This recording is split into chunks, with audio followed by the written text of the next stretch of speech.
และท่านผู้ฟังจุคนและเจ้าของสถานีกู้สถานีวันนี้จิมเดเตอพุทโธพุทธังรักษา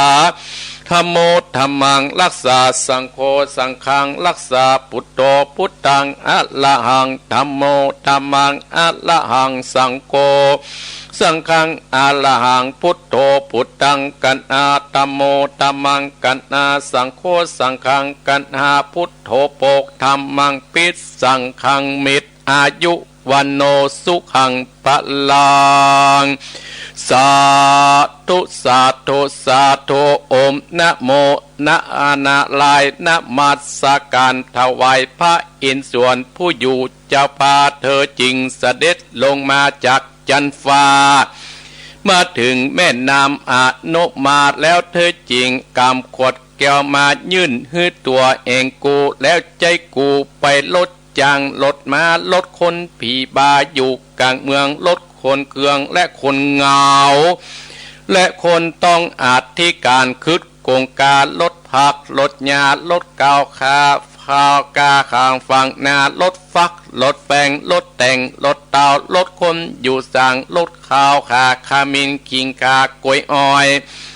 มะม่วงลดนางคนเหงาอันหาปัวยากลดหมากลดปูลดงูขึ้นเหือนลดจังเถื่อนขบานลดแห้งจับหลังคาลดเขียวลดงา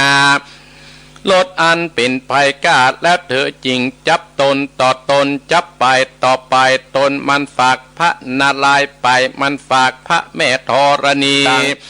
โอมพุทโธพุทธกำจัดข้อร้ายออกไปอันเป็นตนว่าเคาะปีเคาะเดือนเคาะวันเคาะมารับเมื่อตื่นเคาะเมื่อยืนเมื่อเตียวเคาะผีใส่คนใส่ก็ดีหื้นหนี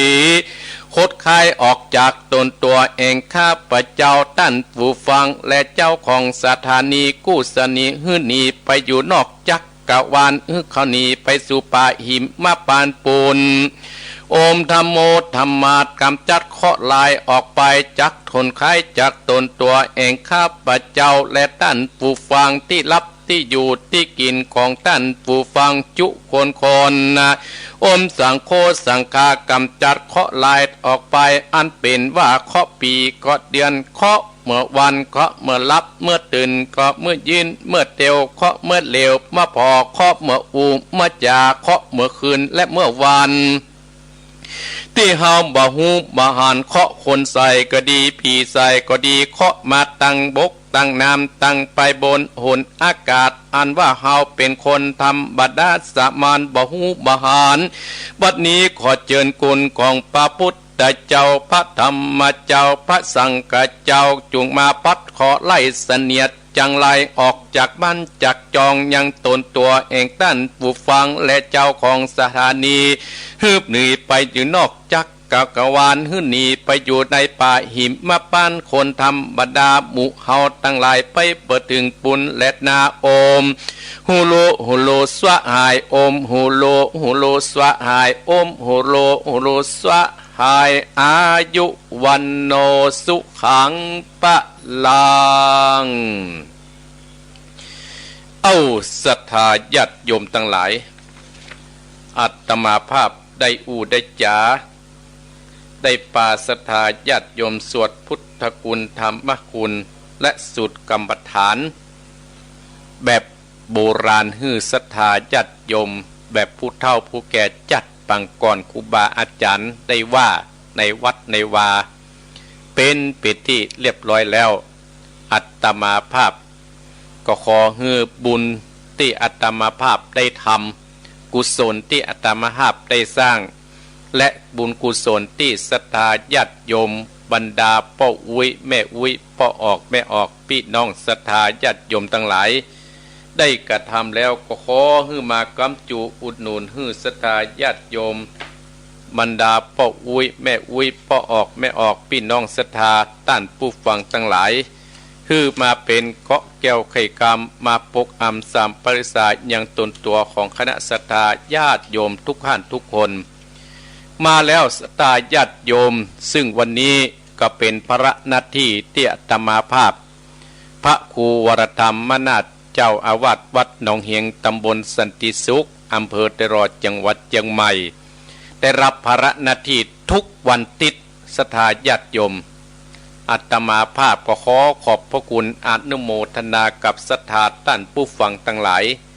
ที่ติดตามโดยและฟังรายการอาตมาภาพวันนี้ศรัทธาญาติโยมท่านผอ.ท่านพระครูอภิวัฒนวิกรมได้มอบหมายเวลาให้อาตมาภาพจัดรายการตั้งแต่ตีสี่ถึง7 โมงเมื่อเจ้าปุณณศรัทธาญาติโยมเนื่องจากท่านอาจารย์พระอาจารย์วรรณชัยเจ้าอาวาสวัดพุทธศรีคีรีตัดติดภารกิจกับท่านอาจารย์ท่านพระครูอภิวัฒนวิกรมจะได้ไปศาสนกิจที่อำเภอลีศรัทธาญาติโยมอาตมาภาพว่าได้ไปก็จะเป็นต้องเฝ้าสถานีจะต้องจัดรายการแทนท่านพระคุณเจ้าทั้งหลายศรัทธาญาติโยมจะฟังไรนี้กันไปไหนเนาะก็ฟังกันไปเพื่อให้เป็นบุญเป็นกุศลอาตมาภาพขอบคุณศรัทธาญาติโยมทั้งหลายที่ได้มาสนับสนุนที่ได้มาเติมแท่งในงานทอดกฐินสามัคคีที่วัดหนองเฮียงเมื่อวันที่10ที่ผ่านมาวันที่11มาได้เข้าสกรรมศรัทธาญาติโยมอย่างท่านอาจารย์ท่านพระครูอภิวัฒนวิกรมนะก็เฮาก็เพียกับการกับงานมาเป็นอาทิตย์ศรัทธาญาติโยมอาตมาภาพขอขอบพระคุณกับพี่น้องศรัทธาอำเภอเวียงปะเป้าโดยการนำของแม่จิรพันธ์โมป้อแม่เทียมจันทร์และหลายคนไอ้โชคชัยเป็นต้นเป็นประธานที่ได้ปากันมากินมาทานณสถานที่วัดหนองเฮียงของอาตมาภาพอนุโมทนากับโยมแม่จันเพนคำโพธาพี่น้องขึ้น96แม่พัฒนันและหลายคนตลอดถึงแม่ครูยาที่ไปได้มาได้โทรมาให้กำลังอกกำลังใจตลอดถึงปุ้นพ่อครูอ้วนแม่แตงก็อนุโมทนาขอบคุณที่ยังบ่ลืมทุกเจ้าบ้านนอกอย่างอาตมาภาพเนาะแม้นว่าสมัยก่อนนะพ่อครูอ้วนแม่แตงนี่เคยมาเป็นโฆษกในงานตัดลูกมิตรวัดตัดลูกนิมิตอุโบสถวัดหนองเฮียงสมัยก่อนเปิ้นยังบ่ลืมอาตมาภาพช่วงนี้เราไปได้เจอกันก็อนุโมทนากับโฆษก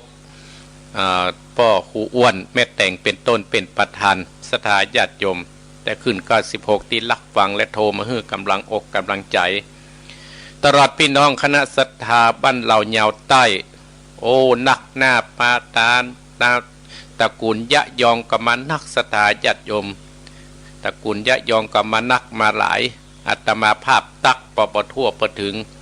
ปาลูกปาผัวปาสามีภรรยามาทำบุญอาตมาภาพก็ขออนุโมทนากับพ่อสอนยะยองที่ได้มาทำบุญในงานกฐินพร้อมได้ลูกเต้าเพื่ออุทิศส่งกุศลให้กับภรรยาที่ได้จากไปและลูกหลานตันเต้าเป็นต้นศรัทธาญาติโยมอาตมาภาพอนุโมทนากับพ่อแก้วพิทองจาแม่นงรักพิทองจาพร้อมคุณปรัดเก่งลูกเต้าเหล่าลานจุผู้สุกลแม่พามื่นใจเป็นต้นหลายคนศรัทธาญาติโยมที่ประสามารถที่จะอ้างและเอ่ยนามได้อาตมาภาพขออนุโมทนาสาธุภัยทั้งปุ่นตำบลตะกอบ้านตอนใจอำเภอพานแม่ระวานเป็นต้นออกมาทั้งเพก็ห้วยทรายก็ขอบคุณโยมทั้งหลายและกำลังม่อนโดยหล่อจอมตองศรัทธาญาติโยมแม่วิดีเนอะ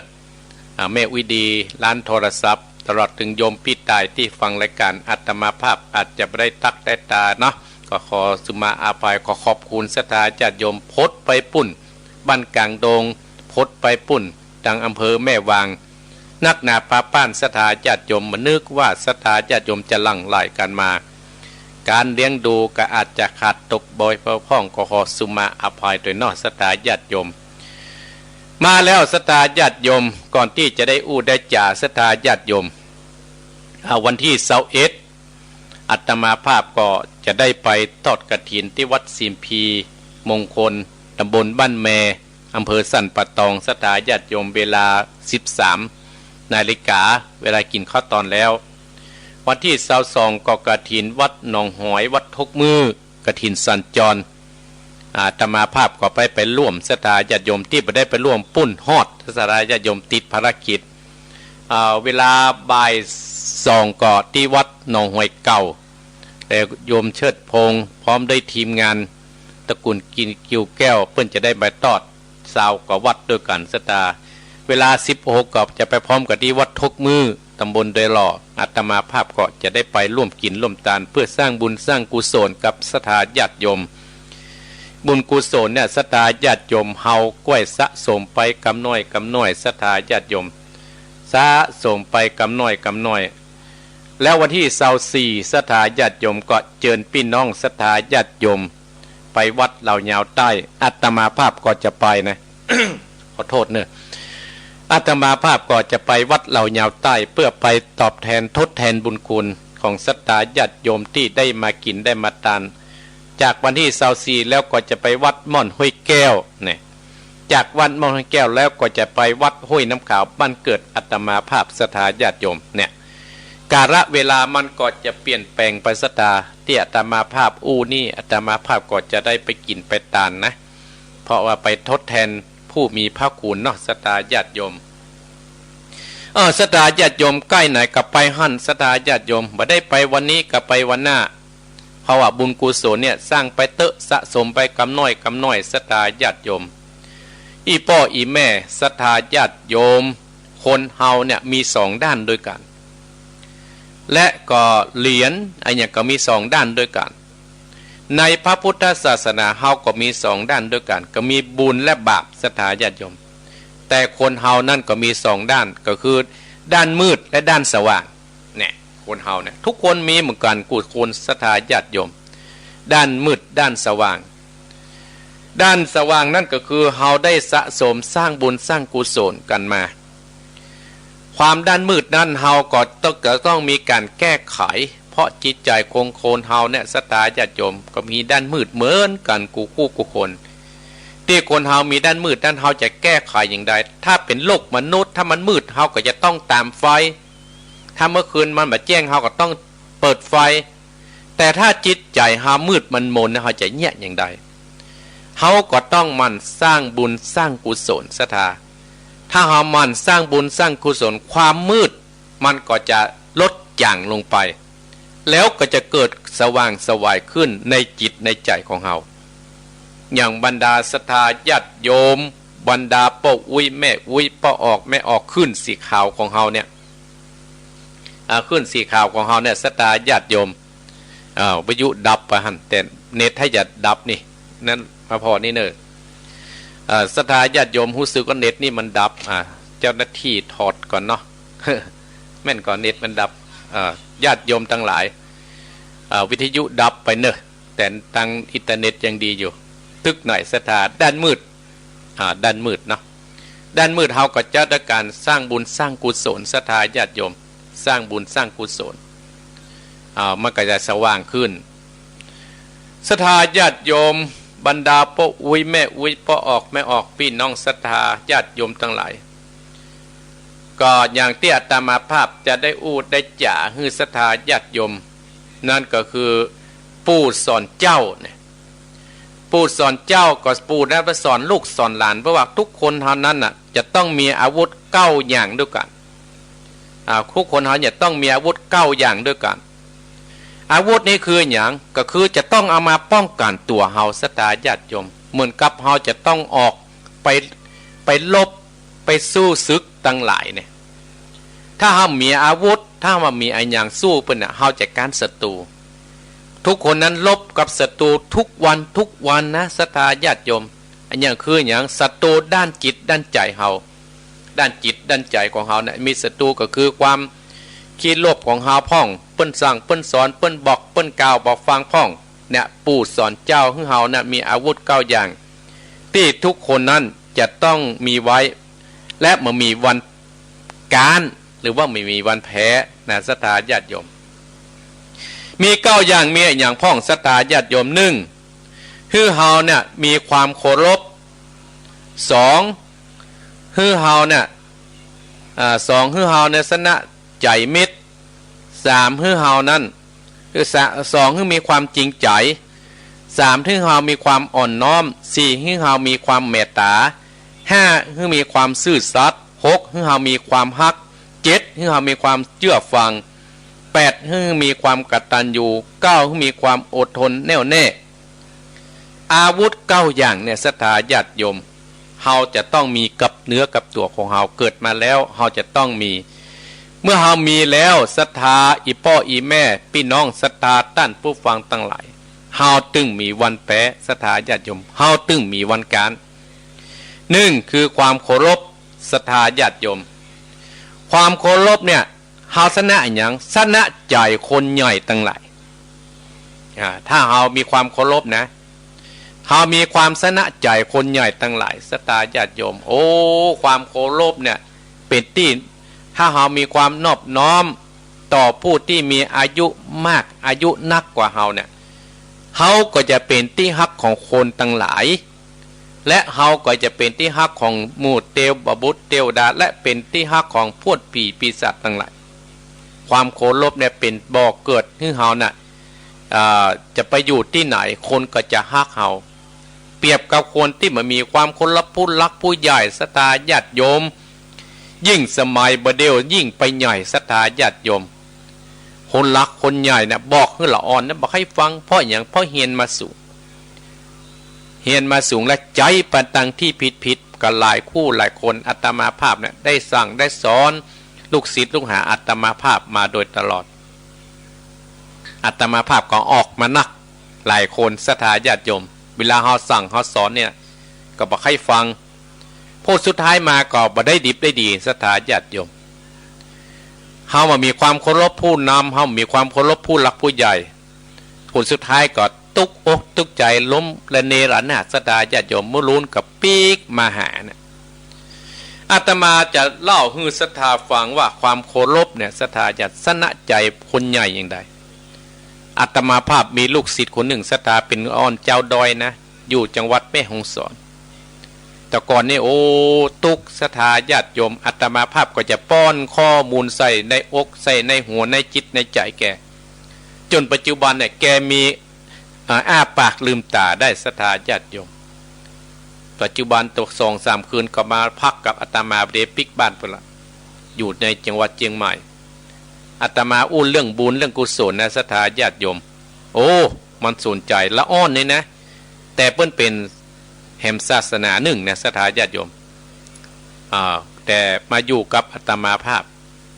บางคนเพิ่นมาล้วงความบัดจ่ายศรัทธาเคยบวชกับอาตมาภาพแต่เพิ่นมาได้ไปนะเพิ่นได้มาตั้งเฮานี่นะ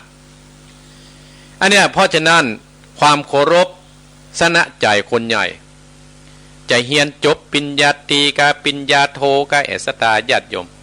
ถ้ามีความเคารพบ้านเมืองเฮาก็จะจุ่มจะเย็นครอบครัวเฮาก็จะจุ่มจะเย็นศรัทธาญาติโยมทั้งหลาย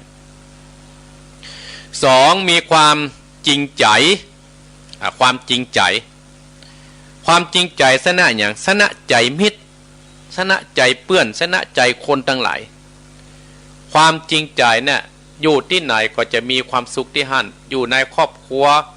ก็จะมีความสุขในครอบครัวพ่อจริงใจต่อลูกแม่จริงใจต่อพ่อลูกจริงใจต่อพ่อต่อแม่อันนี้แหละศรัทธาญาติโยมเพิ่นว่าความจริงใจชนะใจมิตรถ้าเฮามีความจริงใจต่อมิตรต่อเพื่อนต่อฝูงนี่นะอีพ่ออีแม่ศรัทธาญาติโยมบรรดาพ่ออุ้ยแม่อุ้ยพ่อออกแม่ออกต้านผู้ฟังต่างหลายโอ้คนมันถึงจะฮักจะชอบเนี่ยจะฮักจะชอบความจริงใจเนี่ยอยู่ก็มีความสุขศรัทธาญาติโยมอู้ไหนมีหั่นว่าไปก็ไปว่าอยู่ก็อยู่ถ้าเฮามีความจริงใจเนี่ยศรัทธาญาติโยมรับรองว่าอยู่ไหนตึงม่วนเฮาจะอภัยเป็นแบบเป็นอย่างอีพ่ออีแม่ก็คือองค์พระพุทธเจ้าเฮาสมเด็จพระพุทธเจ้าของเฮาเนี่ยเปิ้นมีความจริงใจแม้นว่าจะการประพฤติปฏิบัติธรรมที่จะไปให้เปิ้นได้ตรัสรู้จะทุกข์จะยากเมื่อใดพระพุทธเจ้าเฮาบ่ย่อท้อเนี่ยศรัทธามีความจริงใจต่อศัตรูมีความจริงใจต่อมิตรมีความจริงใจต่อลูกต่อหลานมีความจริงใจต่อลูกศิษย์ลูกหาแบบอย่างคือเห็นคนอันนั้นคืออย่างพระเวสสันดรศรัทธาญาติโยมเปิ้นมีความจริงใจว่าเปิ้นจะสร้างบุญสร้างกุศลแม้นว่าจะโดนไล่ออกจากบ้านจากเมืองไล่ออกจากที่อยู่ที่อาศัยพ พระเวสสันดรเหมือนยอดทอแม้แต่เตียวบุตรเตียวดาพญาอินมาลองจิตลองใจมาขอลูกขอเมียเปิ้นก็สละหมดบุญนั่นก็จึงเกิดกับเปิ้นและเปิ้นก็ได้สำเร็จเป็นพระอรหันต์ได้สำเร็จเป็นพระพุทธเจ้าถ้าเฮาจะเอาคนธรรมดาสามัญกับไผในบ้านในเมืองเฮาอย่างจังหวัดลำพูนก็มีหลวงปู่ครูบาอาจารย์อย่างพระครูบาเจ้าศรีวิจัยเนี่ยเป็นต้นศรัทธาญาติโยมแม้นว่าจะโดนใส่ลายใส่สปะแต่ครูบาเจ้าเปิ้นเก่าตึงเหมือนย่อท้อในการสร้างคุณงามแต่คนเฮาณสมัยนี้ศรัทธาญาติโยมความจริงใจต่อมิตรเนี่ยบ่ให้มีเท่าใดต่อมิตรเมื่อผลประโยชน์ต่ออันศรัทธาได้เป็นใหญ่เป็นโตมาพร้อมๆกันละก็มีศรัทธาญาติโยมผลสุดท้ายความที่เฮาได้ทำนั้นก็บ่สำเร็จไปสักอย่างล้มระเนระนาดก็เพราะว่าเฮาเมื่อมีความจริงใจว่าความจริงใจเนี่ยชนะใจมิตรชนะใจคนตั้งหลายเนี่ยยกเป็นตัวแบบตัวอย่างคืออาวุธ9อย่างที่เฮาเนี่ยถ้ามีแล้วบ่ยอม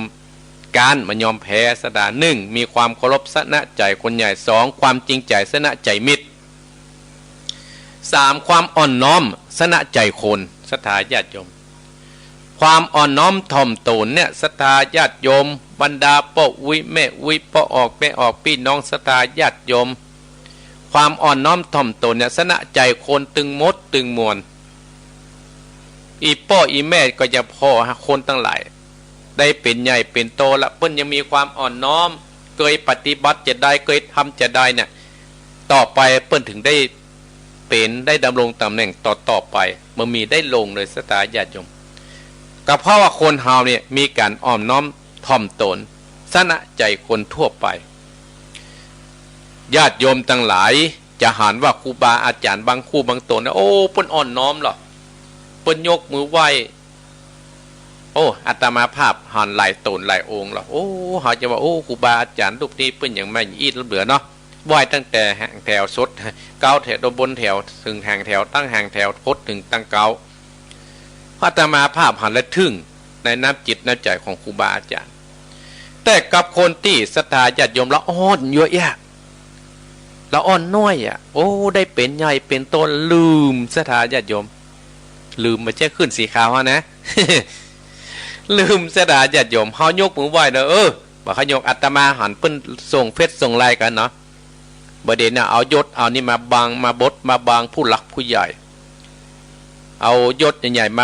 มาบุบมาตีครูบาอาจารย์หลายรูปหลายตนหนีไปอยู่แพะอยู่ป่ากันนักหนาป่าป่านอันนี้คือความอ่อนน้อมลูกถ้าอ่อนน้อมต่อพ่อต่อแม่ก็จะเป็นแก้วเป็นกูลศรัทธาญาติโยมก็คนตั้งหลายก็จะอวดจะอ้างเนาะอีพ่ออีแม่เนาะพี่น้องศรัทธาญาติโยมโพนตั้งหลายก็จะอวดจะอ้างโอ้พ่อลูกแม่แก้วฮะพ่อลูกพ่อคำฮะมันยังมาอ่อนน้อมถ่อมตนบดีเขาได้มาเป็นลูกเคยมันก็จะว่ากันไปหรอกกับละอ่อนท่านตั้งหลายกับละอ่อนนี่นะศรัทธาญาติโยมกับละอ่อนที่มีความแข็งกระด้างพลใหญ่ว่าแล้วบอกฟังฮึดขี้มิ่งขึ้นเสียงศรัทธาญาติโยมไปต่างใดคนตึงมาฮักคนก็จะคอมเมนต์ศรัทธาโอ้ไอคนนี้บ่ต้องคบเนยเป็นคนที่ก้าวร้าวอย่างอันอย่างอี้อันนี้เป็นต้นศรัทธาญาติโยมความอ่อมน้อมเฮาเป็นลูกเฮาก็ต้องอ่อนน้อมถ่อมตนต่อพ่อต่อแม่เฮาจะว่าเป็นลูกลากเฮาจะว่าเป็นลูกเลิกเฮาจะว่าเป็นลูกแรกเฮาจะว่าเป็นลูก3ลูกเนี่ยศรัทธาญาติโยมเฮาต้องอ่อนน้อมถ่อมตนลูกลากหยังลากพ่อลากแม่ขึ้นบ้านแก่บ้านแควดลากพ่อลากแม่ขึ้นหงพักเนี่ยเป็นต้นศรัทธาญาติโยมถ้าเป็นลูกลากพ่อลากแม่จักจุงพ่อแม่เข้าวัดเข้าวานี่ก็ดีกับศรัทธาญาติโยมอันนี้ตื่นเจ้ามากันแล้วโอ้เอาพ่อกำแขนปื้นหื้อพ่อหลวงพ่อกำนันมาห้องว่าลูกมึงเนอลูกอีนี่เนอเนี่ยโอ้ก็ได้เป็นยับเหนือยับใต้จะเป็นได้ไปประกาศนำมาอันเนี้ยศรัทธาญาติโยมเฮาจะไปเป็นคนจะอี้เพราะฉะนั้นเฮาจะเมื่อเป็นจังอี้แล้วเฮาจะอย่างใดเฮาก็ต้องมันสร้างบุญสร้างกุศลละ รักพ่อรักแม่เลิกพ่อเลิกแม่บ่พ่อดูแลพ่อบ่ดูแลแม่อาตมาภาพหันลูกหลายคนดูแลพ่อดูแลเปิ้นเจริญลอดสตาญาติโยมเปิ้นเจริญรุ่งเรืองเป็นลูกแรกของพ่อของแม่เอาของเก่าเปิ้นไปขายมีลอดสตาญาติโยมแรกพ่อแม่เอาสร้อยไว้ในกระล็อกจะดีไปแอวไปมาไปแอวมาซื้อสร้อยปลอมมาใส่พ่อแม่ก็บอกหูเรื่องสตาญาติโยมหมูเรื่องว่าอันนี้เป็นสร้อยปลอมสร้อยแต่ลูกเพื่อไปขายละมีวันหนึ่งเกิดบอกให้สบายมาเอาสร้อยไปขายร้านตั้งร้านเพิ่นบอกว่าแม่อันนี้เป็นสร้อยปลอมแน่แม่ตกใจสถานญาติโยมบัดเชื่อว่าลูกทำได้จะได้แม่เป็นลมลวดประสบายลวดตายจากลูกจากเต้าไปลูกหัวขาวแม่ตายเพราะสร้อยกับม้าห้อยข้างล่องตบล่องมาลูกบ่ทำแล้วลูกบ่ทำแล้วอันเนี้ยสตาญาติโยมมันบัดใจผลสุดท้ายก็น้ำมากระมาห้อยน้ำตานองหน้าก็สร้างความละอายให้กับตัวเก่าอันนี้คือความอ่อนน้อมถ่อมตนชนะใจคนทั้งหลายข้อที่สี่ความเมตตาดอกสตาญาติโยมอาตมาภาพพอในการนี้ก็เลื่อนเลยไปจะใกล้ตีห้าละตี40 นาทีละเดี๋ยวอาตมาภาพอยู่7 โมงกันนะจะบันไหลหนีไปไหนนะเพราะ6 โมงจะเตะทำเนาะไหนมันมุนเกิดมาเหตุเรื่องจะบันไหลหนีกันไปไหนนะความเมตตาสนะใจสัตว์สตาญาติโยมแต่เนี่ยคนใดที่มีความเมตตาเนี่ยสนะใจสัตว์และสนะใจคนทั้งหลายญาติโยมต้องสังเกตกับสตาญาติโยมอีพ่ออีแม่บรรดาสตาญาติโยมทั้งหลายสัตว์นี่มันหูหรอว่าคนใดมีความเมตตาเนี่ยถ้ามันนั่งแล้วดึงแวดเต่าลุ่มสตาญาติโยมโดยเฉพาะสุนัขหรือว่าหมานะสตาญาติอาตมาภาพก็มีหมาตัวหนึ่งอาตมาภาพไปไหนมันต้นนะตะยนไปนั่งทำวัดกับไปยาบานอนข้างกันเอาขึ้นมากับตัวก้นเขามานั่นคือความเขามีเมตตาคือเขาพ่อแม่ถ้าเมตตาคือลูกคือเต้าหรือเมตตาฮือกับคนทั้งหลาย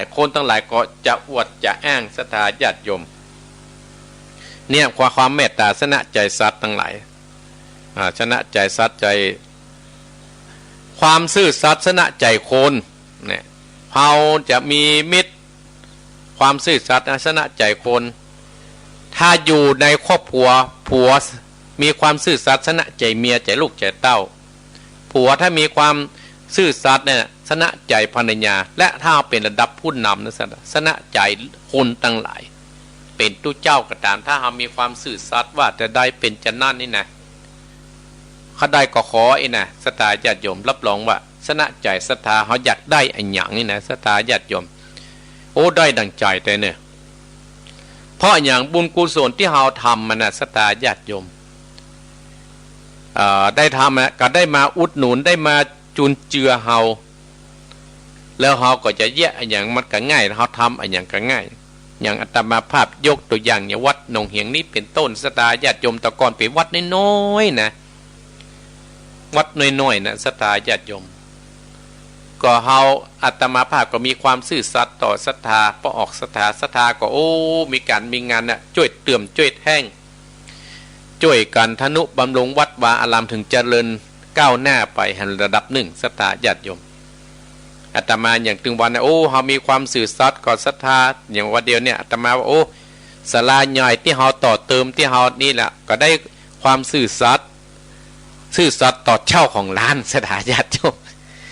วันนั้นเนี่ยจะเอาเงินมาใส่วันนั้นเนี่ยจะเอาเงินมาใช้นี่อาตมาภาพกับนัดเปิดเดือนตุลาเนี่ยวันที่5เนี่ย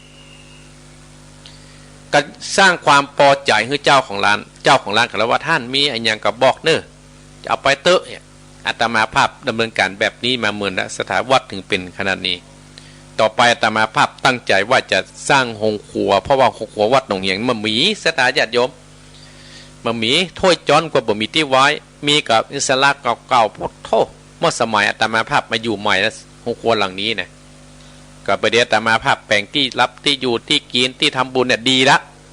แต่ที่ไว้ถ้วยไว้จ้อนเนี่ยสถาญาติโยมมันยังบดีมันบ่มีอ้วงง่ายก็ประเดี๋ยวเนี่ยอาตมาภาพก็ หลังเดนนี่นะอาจก็จะได้ไปอู้ตังล้านละว่าจะขอเมตตาเอาของมาก่อนเงินที่ค้างคำกฐินพระป่านะเขาก็จะเอาเป็นก้าแหงเหี่ยสตาญาติโยมจะทำมันไปแล้วแห่มกรรมปวกอะปีหน้าบอกกฐินปีหน้าบอกกล้วยว่ากันกรรมอันเนี้ยก็เลยอู้อัตมาภาพภาคภูมิใจที่ได้อยู่กับสถาญาติโยมมีความซื่อสัตย์ศรัทธาก็มีความซื่อสัตย์ต่อ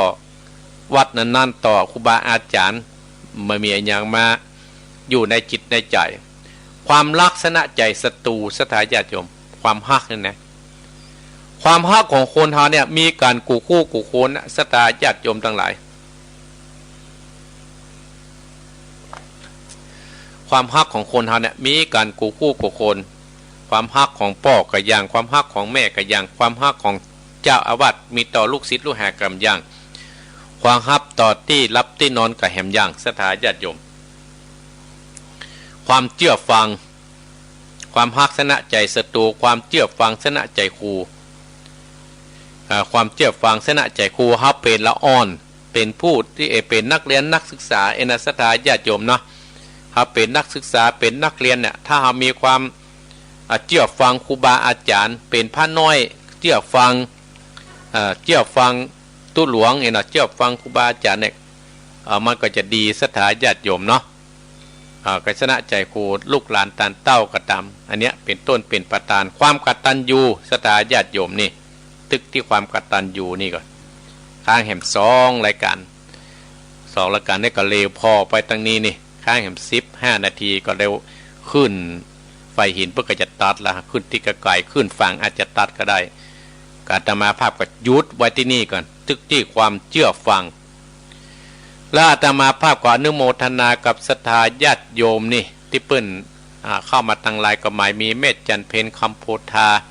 โอ้อนุโมทนาเนื้อแม่จันเพนที่นำศรัทธามาวันนั้นแม่เอ้ยสุติวงศ์เนี่ยแม่เอ้ยสุจิวงศ์นี่ศรัทธาญาติโยมพันตะวันวันที่21เนี่ยโยมแม่เดือนเพ็ญทิมบางเอาอนุโมทนาสาธุแม่นงลักษ์พิทองจาแต่ว่าบ่ได้ไปตุยโทรถามอาอาตมาภาพไปถอนปุ่นเจียงใหม่สถาญาติโยมเปิ้นมันนิมนต์ก่อนกฐินอาตมาภาพบ่ไปก็ไม่ได้วันนี้ก็จะได้เตบ้านมาที่เปิ้นอัตตานฮือเนี่ยบ้านเปิ้นอัตตานฮือหลังเปิ้นบ่ขายเปิ้นเอาไว้ฮือวัดเพราะว่าอาตมาภาพจะเอาเป็นที่เก็บข้าวเก็บของครัวเก่าๆจะแปลงไว้นอกวัดปุ่นแม่นรักพิทองจาโยมเนี่ยอันนี้ก็โยมแม่ก็นี่โยมแม่สมศรีเนี่ยสมศรีใจบุญเนี่ยอนุโมทนาสาธุโดยอนุโมทนานี่แม่วางแล้วก็เจ๊หลายหางดงอนุโมทนาเนื้อเจ๊หลายเนี่ยที่แม่ตั้งลงทานวันนั้นอนุโมทนาสาธุโดยที่มาตั้งลงทานโอ้อันนี้นิกรนออินตาแม่บรมปินตาฟังตังวิทยุวันนี้ทำบุญกฐินที่ฝางแม่บรมปินตาไปทำก็กฐินที่ฝางเจ้าออก6 โมงละจะไปละวัดอัญญมหูได้แม่ได้อนุโมทนาสาธุเนอโยมแจมจันทร์สีล้อมอันนี้จึงจุสบัตตองอนุโมทนาสาธุบุญกักษาเนอแต่ความเชื่อฟังมาตึกที่ความเชื่อฟังในศรัทธาญาติโยมอาตมาภาพก็เดียวก่อนจะลองเปิดสายก็เดี๋ยวจะมาอู้ถึงต่อมีแหมนักศรัทธาญาติโยมนิทานก็ยังเหมือนเล่าเตื้อแต่จะฟังเสียงศรัทธาญาติโยมเสียก่อนว่ามาตั้งฝั่งในดังอยู่ก่อแต่ว่านี่กับกฐินสันต้นเป่าศรัทธาบ่ได้ประห่วมสักคำว่าจะไปกับปะตานเนี่ยศรัทธาญาติโยมมันนักเนี่ยงานนะแต่ไปเตี้ยแต่มาภาพไปตอนแต่วันที่22นี่ไปแน่ที่22นี่ไปแน่ศรัทธาญาติโยมเตี้ยแต่มาภาพ21 22 24เตี้ยแต่มาภาพอูเนี่ยแต่มาภาพไปเตี้ยแต่มาภาพอูนี่จะไปเนาะเอ้าศรัทธาญาติโยมอภัยเปิดเครื่องใครฟังลองโทรเปิดโอกาสให้โทรสัก10 กว่าสายแล้วก็จะอู้ต่อไปเนาะแม่เอ้ยสุติวงศ์ว่าจะได้อยู่ตังปุนได้ยินก่อ082 885 7225 082 885 725แสดงมีคนฟังอยู่ สายแรกจะเป็นที่ไหนเนาะเจริญปอนเจ้าครับแม่สาเจ้าอันนี้ตั้งฝังมันเนี่ยนะเจ้าแม่ยังเจ้าแม่ยังก็แม่ปานีชัดเจนเลยกว่าแม่ปานีแต่เจ้ามันยังได้ก็แต่เดี๋ยวนี้ชัดเจนแล้วเจ้าชัดเจนดีแล้วเนาะเจ้าเสียงมันซ้อนนะคะวันนี้ปาดังได้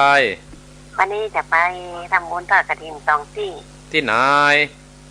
เตียนพระเจ้าหลวงเตียนพระบาทอุดมพระสร้างที่บนดอยพุ่นน่ะอ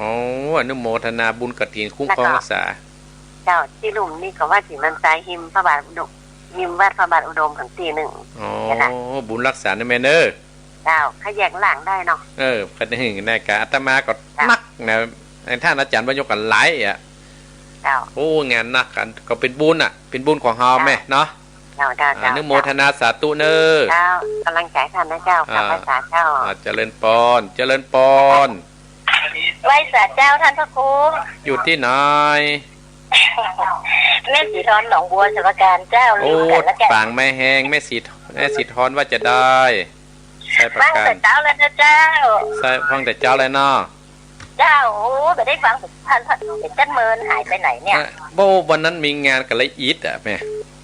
จ้าวันนี้เพิ่มขึ้นเลยไป3 ชั่วโมงเจ้าบุญรักษาแม่สีทอนเนอเจ้าอนุโมทนาเนอเจ้าสาธุเจ้าเจริญพรแม่สีทอนชัยประการเจริญปอนครับผมไหว้สาท่านอาจารย์พ่อครูพระเอารักเนี่ยแม่งก็ครับผม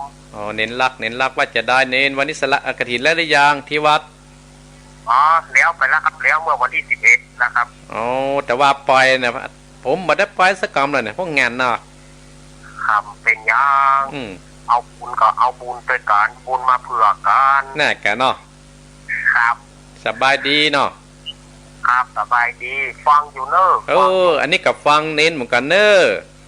ครับผมอนุโมทนาเนอะ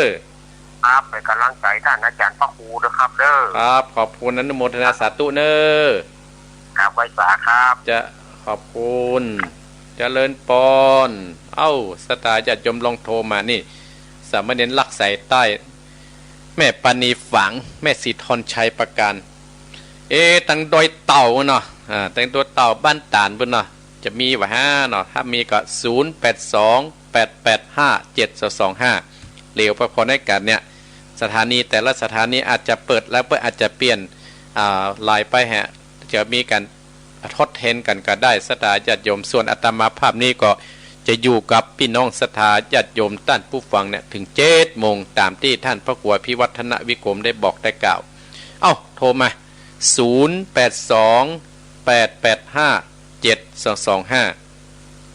นี่ศรัทธาญาติโยมโทรมาอันนั้นสัญญาณเมื่อกี้หายไปกำโทรศัพท์อาตมาภาพมันรุ่นเก่ารุ่นเดิมละ ก็ได้แท้จะได้เปลี่ยนสักเดือนละวันนี้ก็แม่ปานีแม่สีทอนพระเอารักเนาะวันนี้เสียงหายเนี่ยหรือว่าตามใกล้ตามสายใต้นี่อย่างจอมตองนี่ถ้าจะไม่ได้ยินเพราะว่าสถานีเปิ้นซ่อมแซมอนุโมทนากับโยมพัสนันพิจิตรไพศาลที่เข้ามาดูเข้ามาชมเนาะกับอนุโมทนาวันนั้นก็ได้มาการมางานนะโยมแม่พัสนันเนาะโทรมาเด้อสตาญาติโยมภาพบัดโทรมาอาตมาภาพปิดโทรศัพท์แฮมโทรนะเปิดการโทรแล้วนะตอนเนี้ยโทรมาแค่นี่พอนี่ก็แค่ประมาณ10 กว่านาทีก็จะตีห้าก็จะได้ไหว้พระปารมีกับคุณหลวงคือกับสตาญาติโยมปื้นฟังตะปุ่นโทรเข้ามา654โทรมาเลยเปิดโอกาสเลยจะได้ไหว้พระต่อครับเจริญปอนฮัลโหลนมัสการครับท่านพระครูอุบาสกพายอันนี้ปู่หลวงสองคนสันตุเปาเนอฟังอยู่เนอสันตุเปาได้ยินนะปู่หลวงครับแต่ฟังอยู่แต่ว่ากฐินกับว่าจะไปเอี่ยวได้ปาสกรรมครับอนุโมทนาปู่หลวงนะปู่หลวงเนอครับผมฟังอยู่ฟังท่านอาจารย์ฟังตลอดอนุโมทนาปู่หลวงเนอครับผมเจริญปอนอันนี้ปู่หลวงเจริญปอน ครับไว้สาท่านพระครูอันนี้ ป้นน้อยป้นแหนน พ่อบุญตันครับวันนี้ไปดังได้ วันนี้บอกไปไหนละท่านบ้านเนี่ยยินดีป้อเนอที่มาธรรมะสัญจรนะเนอว่าไปกันเนาะครับเดือดที่กวงที่ไก่เขาคงไม่ได้ไปเนาะยินดีนะป้อเนอเขาไปบางเฮานี่ใกล้ๆกันเขามาละกันแล้วถ้ามีงานกับเอิ้นมาเนอป้อเนอจะไปเติมไปแทงกันเนาะเจริญปอนนะป้อเนอกับใบสารท่านเนอเจริญปอนเอาป้อหลวงพลบ้านสันต้นเปล่าวัดสถานญาติโยมเอาเพื่อก็เป็นลูกหลานของแม่อุ้ยเลวประเดี๋ยวนี้ก็พวกโยมอาตมาภาพก็ลูกหลานเพื่อก็ไปดูแลอาตมานี่ว่าอย่าปล่อยปัตตานเสาพ่อหลวงเนาะจะเลินก่อนนมัสการเจ้าอย่างหลังการแม่สาวเจ้าแม่ยังแม่จันโสมเจ้าแม่จันโสมชัดเจนดีกว่าแม่จันโสมหลังการชัดเจนดีบัดเดียวนี้นะบัดได้เงินก็หลายวันเขาวันนั้นบัดได้วันนั้นบัดได้เงี้ยสกรรมบัดได้อู้ได้จ่าสกรรมเพราะว่ามีงานแล้วมอยเจ้าชัดเจนดีนะแม่เนาะจะไปไล่หนีไปไหนเนอะไปไล่หนีไปไหนก็ได้จะต่อเลยนะฝั่งไปได้จะต่อยนะยินดีนะแม่เนอะแม่จันโสมเนอะเจ้าอะไรนี้ไปไหนเจ้าฟังอยู่ตลอดกูตนกูองเจ้าจะเลินราชการนะเจ้าจะเลินปอนนะแม่เนอะเจ้าจะเลินปอนนั่นพูดถึงบ้านสันตุเป่าสถานญาติโยมอาตมาภาพเคยไปงานศพเนาะเคยไปงานพระราชทานเพลิงศพของตุ้หลวงเจ้าวาดไปงานศพหลายศพไปงานหลายงานส่วนมากก็จะเป็นอาตมาภาพจะปีนี้ก็ไปบ่ได้นอนหมดตะก่อนสถานญาติโยมพูดถึงบัตรกรนี่มันภาระมันหนักประเดี๋ยวภาระมันหนักวันตั้งแต่วันนี้ถึงบ่ได้ยังสักวันอาจเจริญปอนโอ้ยสาเจ้าท่านพระครูอยู่ที่ไหนอยู่แม่วางเจ้าแม่น้องพี่น้องแม่วางชัดเจนดีก็ชัดเจนดีเนอะแม่อย่างก็แม่อุ้ยอย่างก็แม่อุ้ยอย่างก็แม่อุ้ยน้องนาวาเจ้าแม่อุ้ยน้องนาวาอุ้ยน้องนาวาตื่นแล้วกันแม่อุ้ยน้องนาวาเจ้ายินดีนะแม่เนอเป็นกำลังใจนะเจ้ายินดีนะแม่อุ้ยตีมเนอบุญรักษาเจริญปอนมาบ่ฮั่นไปสาเจ้าท่านพระครูโอ้ทาโดยข้างเนาะเจ้าทาโดยข้างผมกำลังเลี้ยงงานมาแต่คืนนี่กระถินเหมือนกันนั่นพระครูถ่ายโดยข้างมีกระถินเหมือนกันกระถินยังมาจำแล้วเกิดว่าอันที่อันตุ้นเป็นนิมนต์เพิ่นเป็นห่วงเพิ่นตังพระป่าที่หนองมาจับให้บอกปิ๊กมาแต่คืนบ่8 โมงป่ายละมันงานบุญนะแม่เนาะเจ้างานบุญ2 บุญจะมันเถอะไอ้น้ำหัวปิ๊กบ้านปิ๊กจองยินดีนะแม่เนอเจ้าทั้งผู้ผีนิ่มได้เป็นห่วงตะกรรมน้อมตัวอย่างเนาะปีหน้าน้อยเจ้าอันปีใดถ้าไปลูกอยู่ก็จะได้ไปหากันอยู่เนาะยินดีนะแม่มีอย่างเอิ้นมาเนอเจ้าแม่กำลังใจท่านพระครูอยู่เนอบุญรักษาศรัทธาญาติโยมหลายเนี่ยก็มีทวนสายสะก่อนนั้นเลยจะปาไหว้กุลหลวงนะศรัทธาญาติโยมเพิ่นรอถอเพิ่นให้บุญป่านเพิ่นรอให้อยู่เนาะมีแม่ปณีฝางแม่สีทรชัยประการสามเณรลักษ์สันเหมืองพ่อหลวงพลพ่อหลวงสันต้นเป่าสถาวัดสันต้นเป่าโอ้พ่อหลวงพลบ้านสันต้นเป่าวัดประเดี๋ยวเป็นม่วนเนอะศรัทธาญาติโยมแต่ว่าเป็นแห่ขบวนเต็มถนนนี่ไงแต่มาภาพว่าจะไปเอี่ยวปัตตานว่าจะไปร่วมทำบุญกับปัตตานสกรรมพ่อบุญตัน3 ยอดแม่จันสมหลังกาดแม่สาวแม่น้องลาวาแม่ตีแม่วางและกระทาโดยข้างสถาญาติโยม8 สายเนาะเอาไว้ที่อีก่อนเนาะไว้ที่อีก่อนก่อนนี้ไปเจือไปบ่อยสถาญาติโยมเพื่อกับฟังเนี่ยพี่น้องสันต้นเป่านี่อุ้ยเลี้ยวฟังอยู่ฮะดูว่าตื่นได้อุ้ยตื่นได้แล้วเนอะขวายแล้วนะ5 โมงแล้วฮั่นอาตมาพระยังตื่นจะเต้าตี 2สถาญาติโยมมาหาข้อมูลที่จะได้จากสถาญาติโยมอนุโมทนากับนกแต้ที่เข้ามาพออนุโมทนาสาธุเนอะอนุโมทนาสาธุเนาะบุญรักษาทุกขั้นทุกคนเนอะ เอาละสตาญาติโยมบ่ต้องโทรแล้วเนอะบ่ต้องโทรรอบ2กล้วยโทรแต่กี้อู้ถึงความเกี่ยวฟังสนะใจครูก่อนที่จะอู้ต่อไปนั่นอาตมาภาพก็จะได้ไหว้อันนี้ก่อนไหว้คุณหลวงสถาญาติโยมกับไหว้ปารมี9จันทร์คือกับพี่น้องทางอำเภอลีตลอดถึงท่านผู้ฟังทุกสถานีเนาะทุกอกตั้งใจเนอะไหว้เนอะเป็นที่เป็นมงคลกับที่อยู่ที่อาศัยของเฮาสถาญาติโยมเนาะเอาลุกได้แล้วเนอะลุกได้แล้วปันหลับบัญญังแล้วนะต่อยาวไปเลย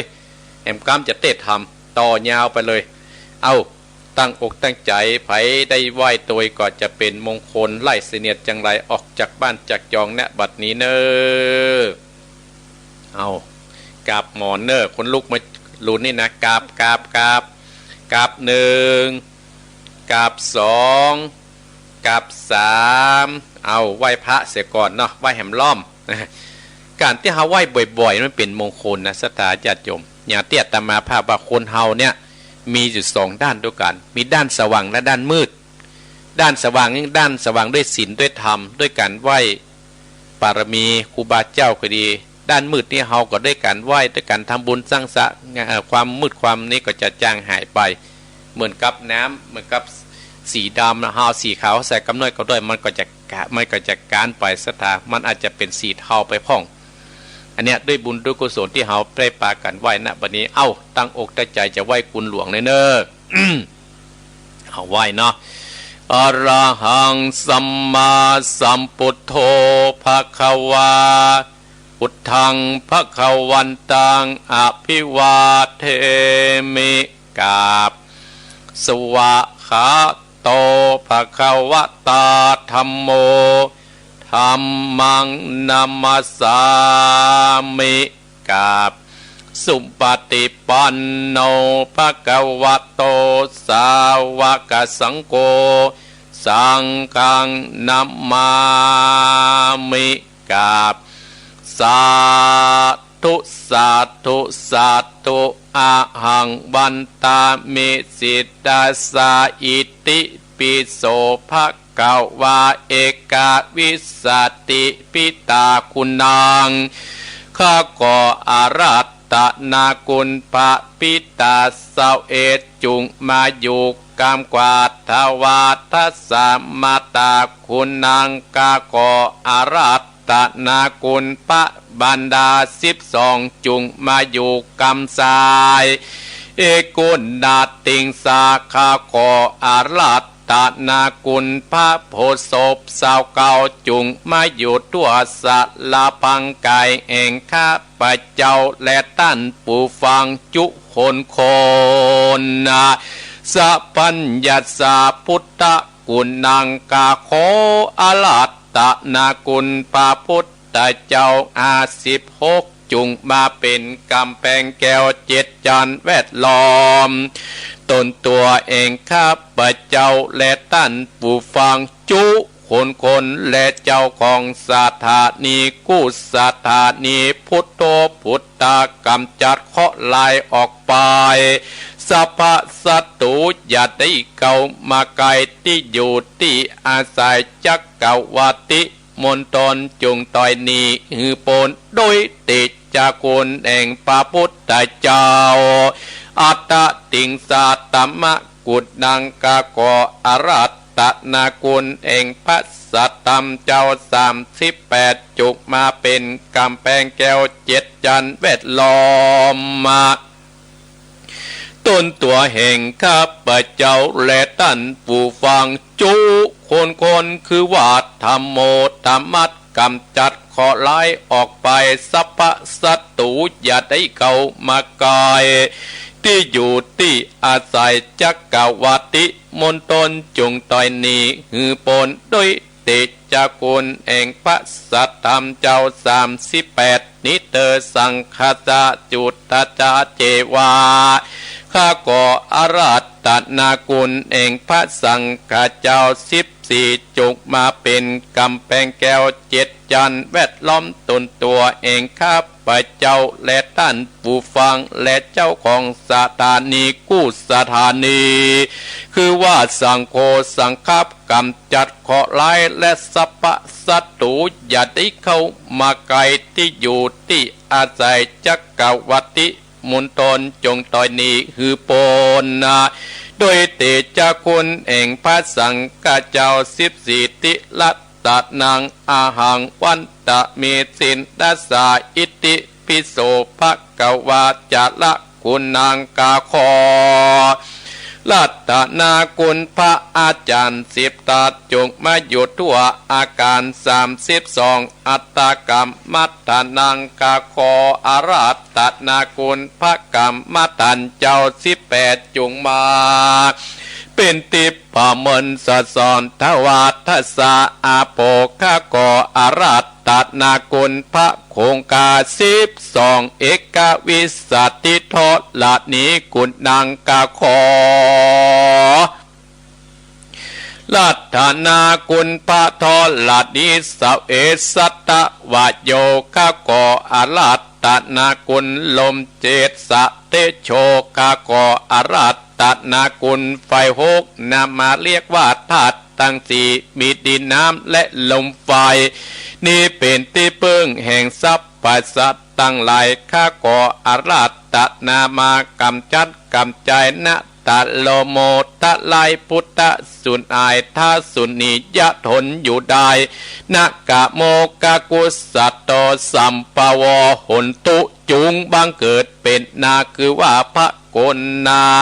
สัตโตอาโปเป็นธาตุน้ำยิ่งทั่วกัจยาโมกาโลโกตตะโมสัมปวอุนตุจึงบังเกิดเป็นโมคือว่าพระโกนาคมมา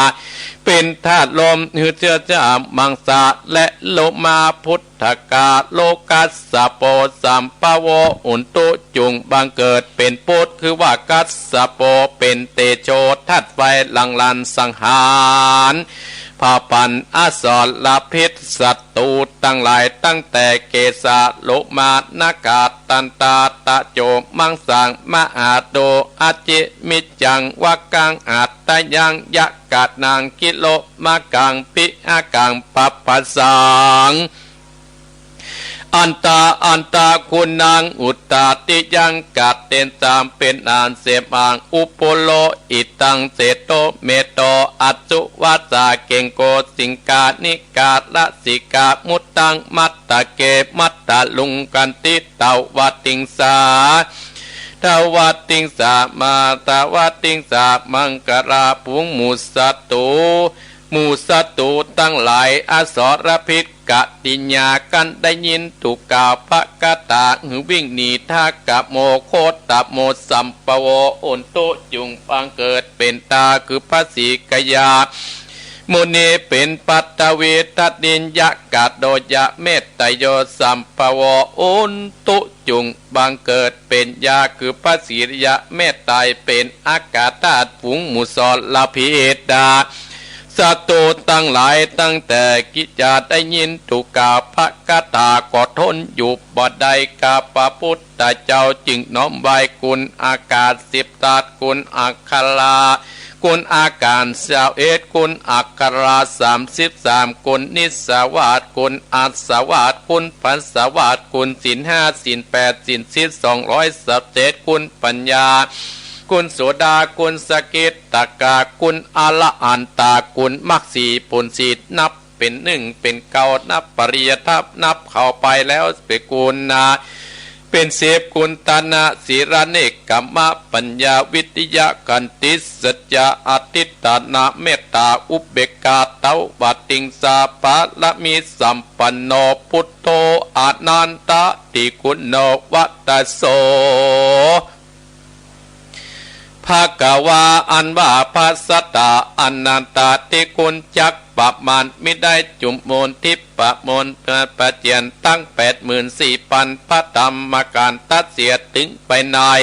และไปนอกอันว่ากุลพระฤาษีนาลอดกุลพระศีษนารายกุลพระฤาษีตากงัวกุลพระศีษตาไฟกุลพระศีษได้เสนโกดกุลบันทิดาโบส18คนอันทรงวิจาเองพระพุทธเจ้าเตตายกุลพระสยาตกุลพระบาทกุลพระธาตุกุลพระมหาโมกขรากุลพระสาวราดิบุตรกุลพระมหาอุปโคดากุลเนสาวกุลบันติตะสัมมาเนนกุลมหากัญจัตนาเกณฑ์กุล12คุณพรหมวิหารตั้งสี่เสนโคจักกรวาลมาบันดาลเผ่าพันธุ์ศัตรูอสรพิษกัตติญญาเฮือจนมาโลมาและอินทรีข้าขออาราตนากุลพระอาทิตธรรมา7กัมปีสังวิตาปุกกายปากาขอนากุลตังอาติมาสังอังโกกะกอรัตตนากุลพระวินัยตังอาปัจจุมากะกออารัตตนากุลสัตตัมตัง8จินนาวตะกัญญา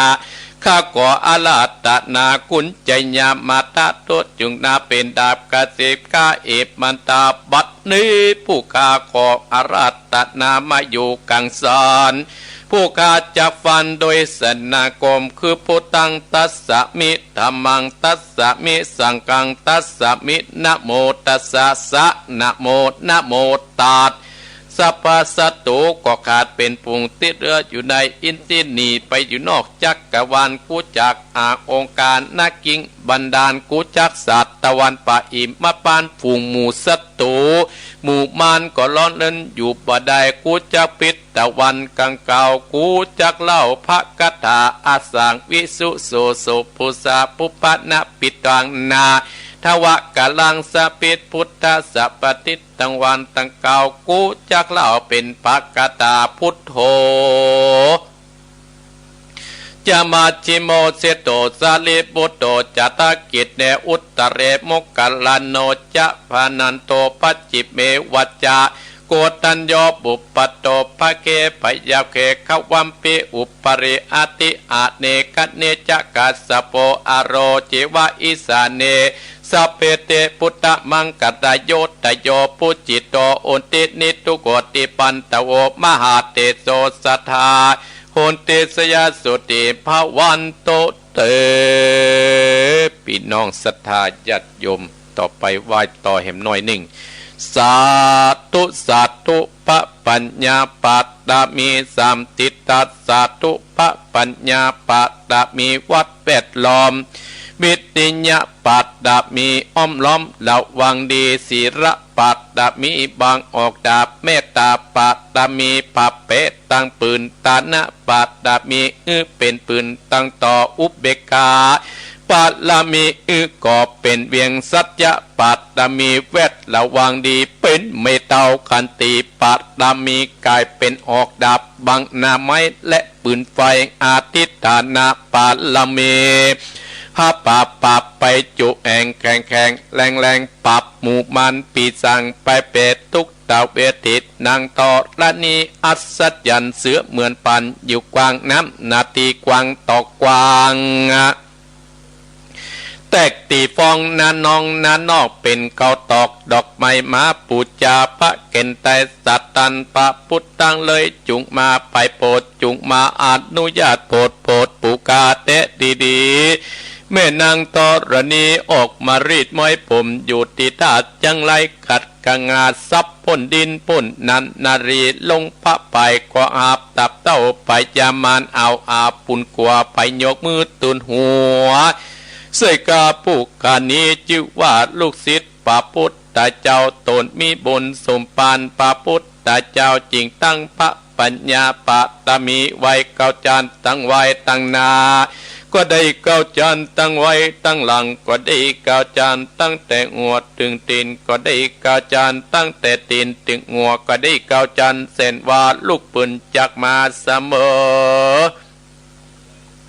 มุนฝนเสนอาก็จักบอกมากระไดข้าพเจ้าก็เลยได้ไว้ว่าพุทธกุณนางธรรมะกุณนางสังฆกุณนางพุทธอินตาธรรมะอินตา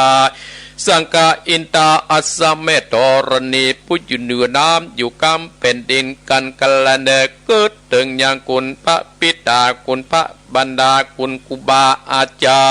รย์คุณพระแก้วเจ้าตั้งสามประการคือคุณพระพุทธังคุณพระธรรมังคุณพระสังฆังคุณแดดคุณฝนคุณน้ำคุณลมคุณไฟคุณกุราชเจ้าก็ดีคุณป่าเจ้าโตนภาวนาก็ดีคุณนางอุตราก็ดีคุณพระปัจเจเจ้าก็ดีคุณแม่ทอดดันีเจ้าก็ดีจุงมาอยู่กำนาและกำลังยังตนตัวเองข้าพเจ้าและท่านผู้ฟังจุคนและเจ้าของสถานีกู้สถานีจิมแดเตอพุทโธพุทธังรักษาธัมโมธัมมังรักษาสังโฆสังฆังรักษาพุทโธพุทธังอาลาหังธัมโมธัมมังอาลาหังสังโฆสังฆังอาลาหังพุทโธพุทธังกันนาธัมโมธัมมังกันนาสังโฆสังฆังกันนาพุทโธปกธัมมังปิสังฆังมิตรอายุวันโนสุขังปะลังเอาละสตาญาติโยมเอาละอาตมาภาพได้นำสถาญาติโยมไหว้บารมีกับคุณหลวงจบแล้วเพื่อเอาอกเอาใจสถาญาติโยมปันกันคนน้อยเนาะ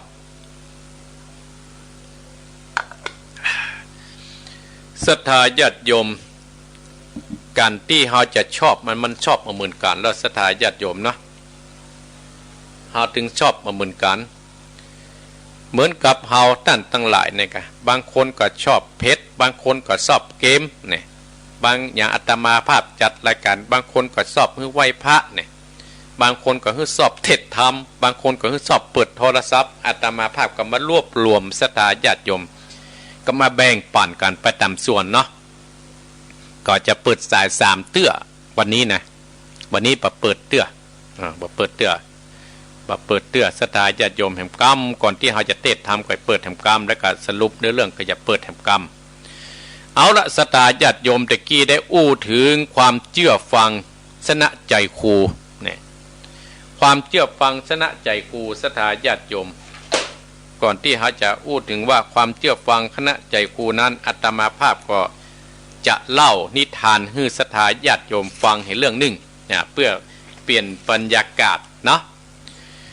ก่อนที่เขาจะมาเพิ่มเติมที่ความเชื่อฟังสนะใจครูและความกระตุ้นสนะใจพ่อแม่ความอดทนแน่ๆสนะใจตัวเองนั่นนะ3ข้อสุดท้ายอาตมาภาพก่อนที่จะเล่า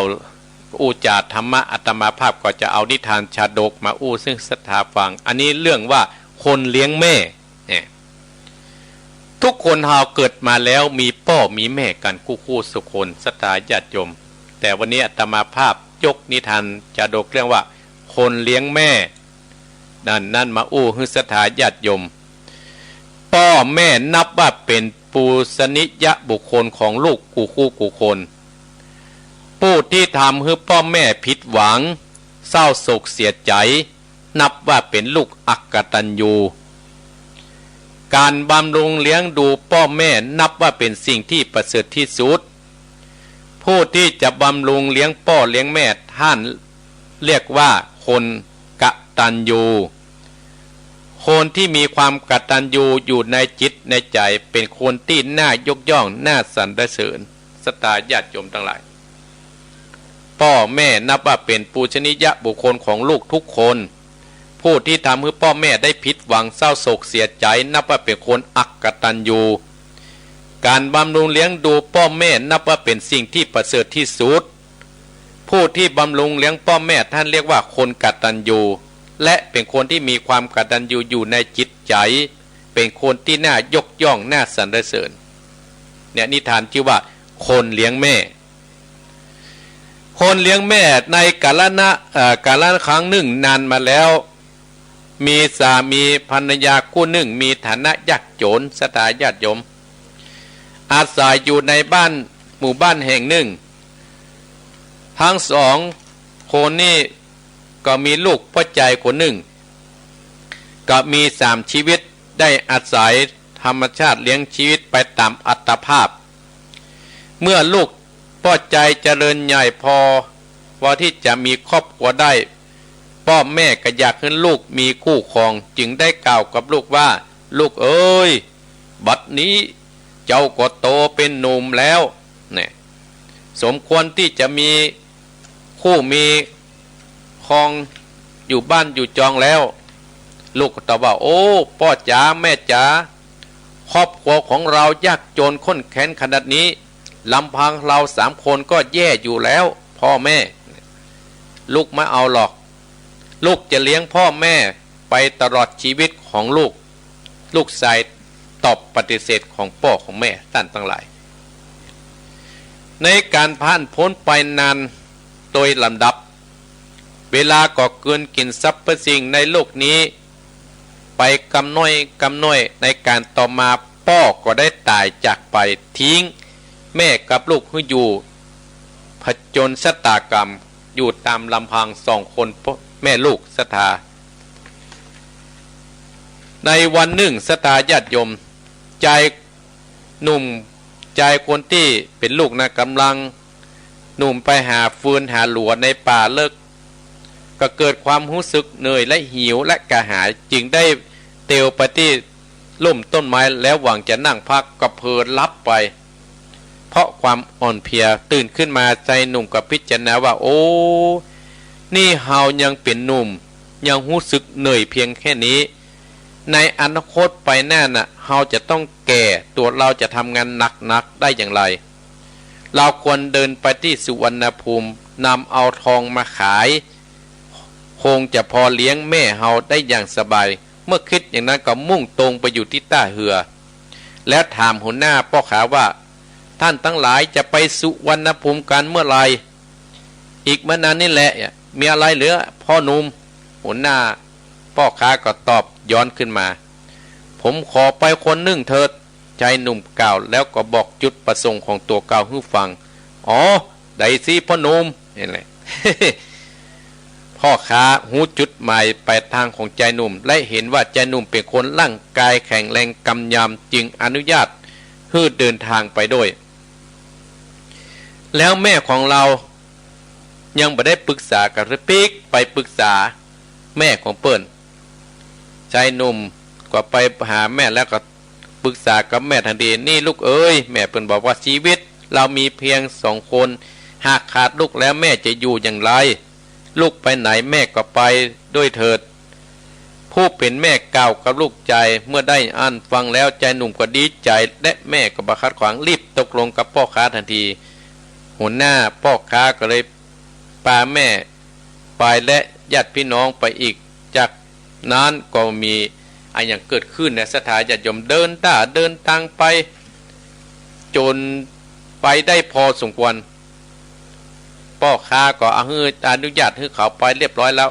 เมื่อทุกอย่างพร้อมแล้วก็เดินทางไปได้7 วันสถานญาติโยมก็เจอมรสุมชีวิตก็เรือก็ได้ล่มอับปางไปจมลงในมหาสมุทรใจหนุ่มก็รีบว่ายน้ำเพื่อจะเอาตัวรอดแต่พอว่ายไปได้สัก2 วันนึกแม่ขึ้นมาเลย นึกว่าโอ้เฮามีแม่คนเนี่ยก็รีบว่ายปิกไปหาแม่มันตายแล้วแม่เราอยู่ที่นี่เองเพราะแม่กำลังกำเสร็จกระดานเสร็จไม้อยู่จึงแบกแม่นั้นว่ายน้ำฟ้าขึ้นเข้าหาฝั่งแล้วก็มองมาเห็นฝั่งแต่ใจหนุ่มก็ว่ายไปอยู่บนยอดท้อยังมีความหวังสักวันเราต้องถึงฝั่งให้ได้ด้วยความมุ่งมั่นความภาคเพียรพยายามและด้วยอำนาจความกตะวีเทวดาได้ช่วยเหลือใจหนุ่มว่ายน้ำถึงฝั่งได้เพียง2-3 วันต่ออันเมื่อถึงฝั่งสมุทรใจหนุ่มกับป้าแม่อาศัยอยู่ในหมู่บ้านแห่งหนึ่งแล้วเลี้ยงด้วยความเลี้ยงชีวิตเพื่อได้สุจริตบำรุงเลี้ยงแม่จนตลอดชีวิตและเมื่อตายไปก็เกิดไปเป็นที่อยู่เทวโลกท่านทั้งหลายนิทานนี้สอนนั้นว่าความกตัญญูหูกุลเนี่ยก็ทำตอบแทนเป็นสิ่งที่ควรสรรเสริญนักปราชญ์กล่าวว่าความกตัญญูเป็นสมบัติของคนดีหนึ่งการทำสิ่งใดสิ่งหนึ่งก็ดีไม่ว่าทำงานจะยากหรือจะง่ายก็ตามถ้าหากเรามีความเพียรพยายามความอดทนและความมุ่งมั่นงานนั้นก็ย่อมสำเร็จสักวันความตั้งใจจริงช่วยให้งานนั้นสำเร็จไปกว่าคือ1และศรัทธาญาติโยมนิทานนี้ก็สอนใจให้เฮาหมู่เฮาตั้นทั้งหลายว่า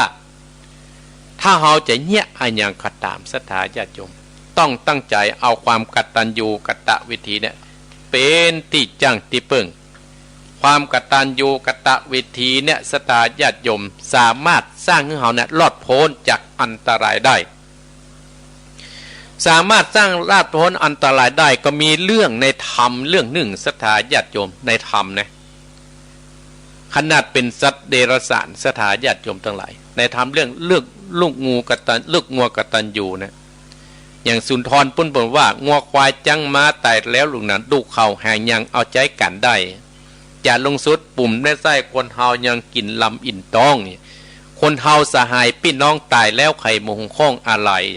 สุดแต่ดุพวกเขายังเอาข้องไข่กลัวจักเป็นผีภัยมาหลอกบ้านได้มาหลอกบ้านไปศรัทธาญาติโยมสัตว์มันยังมีคุณค่าของมันเฮาเป็นคนนะเฮาต้องมีความกตัญญูหูกุลผู้ที่มีพระคุณก็คือภายก็คือพ่อคือแม่เฮานี่เป็นต้นเนี่ยมีเรื่องเล่าคือศรัทธาฟังเนี่ยในป่าแห่งหนึ่งมีงัวกู้แม่ลูกศรัทธาญาติโยมกู้หนึ่งแม่งัวก็สอนลูกว่าโอ้ลูกก็ยังเป็นสัตว์หน้าโขนลูกก็เป็นสัตว์เดรัจฉานนะ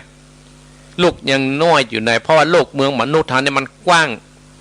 ลูกก็ต้องเป็นสัตว์ที่น่าฮักเนอะคือเจ้าของเปิ้นฮักอย่างอั้นอย่างอี้แต่โลกในมันกว้างลูกก็จะไปหนีจากห่างจากตัวแม่เนอะจะอันตรายได้ลูกก็เล็มหญ้าไปแม่ก็เล็มหญ้าไปอู้กันไปจนท้ายลูกเนี่ยอ่อนเพลียตั้นทั้งหลายอ่อนเพลียอยู่ที่หันแล้วก็บอกว่าลูกพักอยู่ที่ต้นไม้นี่เนอะแม่จะไปกินอาหารแล้วให้มีพลังและมีน้ำนมแล้วแม่จะได้ปิกมาให้ลูกนะดื่มกินน้ำนมของแม่งัวสอนลูกแล้วก็บอกให้ลูกพักที่หันตั้นทั้งหลายอันเนี้ยแม้แต่ชัดอย่าหักลูกหักเต้าแล้วเฮาป้อไหนแม่ไหนมาหักลูกหักเต้าบ่มีศรัทธาญาติโยมแต่บางคนเนี่ยโอ้ด่าพ่อด่าแม่ว่าให้พ่อให้แม่เสียหายบางคนนั้นด่าพ่อแม่เสียน้ำหมูน้ำตาว่าเสียดายที่ได้เกิดเป็นลูกแม่โอ้อาตมาภาพได้ยินหลายเตือแต่หดหูใจนะศรัทธาญาติโยมอย่าอาตมาภาพภูมิใจได้เกิดเป็นลูกพ่อลูกแม่ได้เกิดเป็นลูกพ่อลูกแม่ได้ปัจจุบันพ่อแม่อาตมาภาพก็ตายไปละศรัทธาญาติโยมจากเข้าไปแล้วอาตมาภาพก็ยังนึกถึงบุญคุณอยู่ช่วยเหลือเตรียมแท่งช่วยเหลือเปิ้นคือเปิ้นนี้นี่อันนี้เป็นต้นแม่งัวก็ได้เลมกินหญ้าไปศรัทธาญาติโยมไปถึงในกลางป่านั่นก็มีเสือโคร่งอยู่ตัวหนึ่งอาศัยว่าพ่อกระไก่ว่าโอ้ประเดี๋ยวนี้มี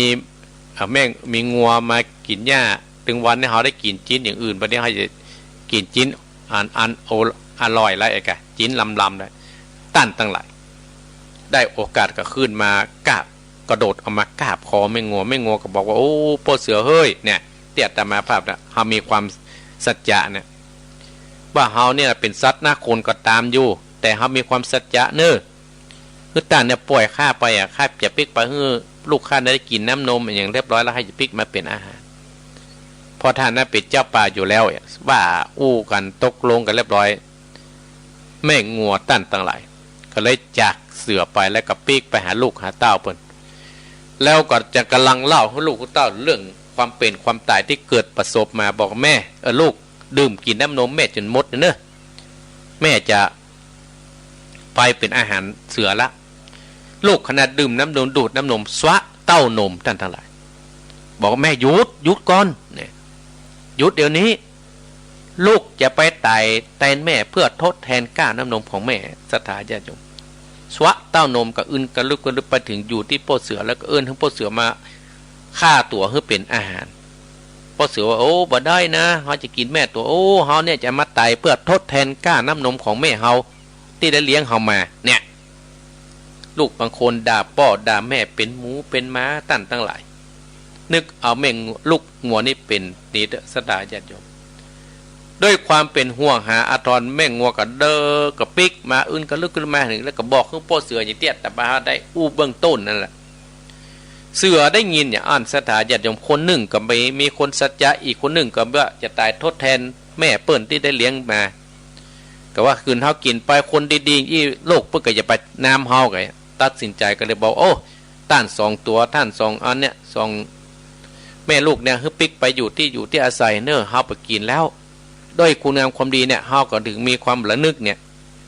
ว่าคือต่างๆเนี่ยด้วยบุญกุศลที่ท่านทั้ง2เนี่ยได้ทำไว้เนี่ยบุญนั้นถึงจัดสรรให้ท่านนั้นรอดพ้นจากชีวิตรอดพ้นจากน้ำมือของข้าไปกู้แม่งัวกู้แม่ลูกนั้นกับปิกไปก็ได้ศึกษาเนี่ยศรัทธาญาติโยมผู้สุดท้ายแม่งัวก็ได้ประกอบคุณงัวตามภาษางัวลูกงัวก็ได้ประกอบภาษาของลูกงัวก็ตายไปด้วยบุญกุศลที่มีว่าความกตัญญูนะเกิดได้เป็นมหาเศรษฐีศรัทธาญาติโยมเนี่ยในธรรมนั้นประเทศปัญญีเนี่ยความเชื่อฟังชนะใจครูความกตัญญูชนะใจพ่อชนะใจแม่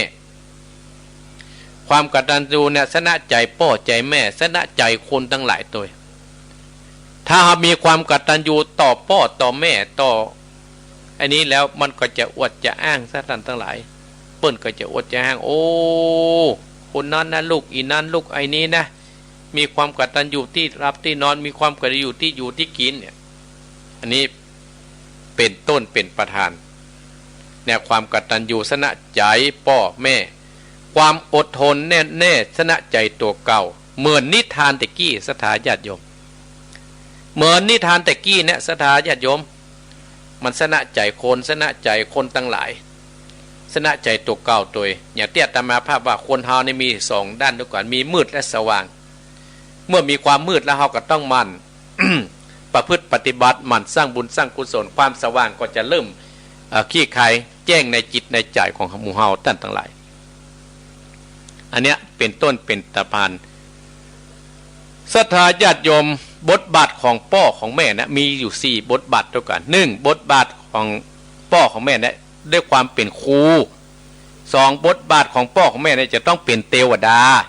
3บทบาทของพ่อของแม่จะต้องเป็นพระพรหม4บทบาทของพ่อของแม่จะต้องเป็นพระอรหันต์ เนี่ยบทบาทของพ่อเหมือนกับคนเฮาเกิดมาแล้วศรัทธาญาติโยมจะต้องมีบทบาทของภายของมันท่านทั้งหลายพ่อในทีวีละครวิทยุละครทีวีมันก็มีบทบาทของเปิ้นได้แป่งปันอาตมาภาพไปนั่งดูลิเกที่เล่นที่ในงานเสลียงเปิ้นกับแป่งบทบาทเปิ้นก็สอนเขาจะดีถ้าเราดูดีๆนะแต่เราดูแล้วใจสตินะใจปัญญานะเปิ้นก็สอนเราแล้วเปิ้นก็สอนให้เราเพราะว่าบทบาทคนนี้จะต้องไปอย่างนี้เหมือน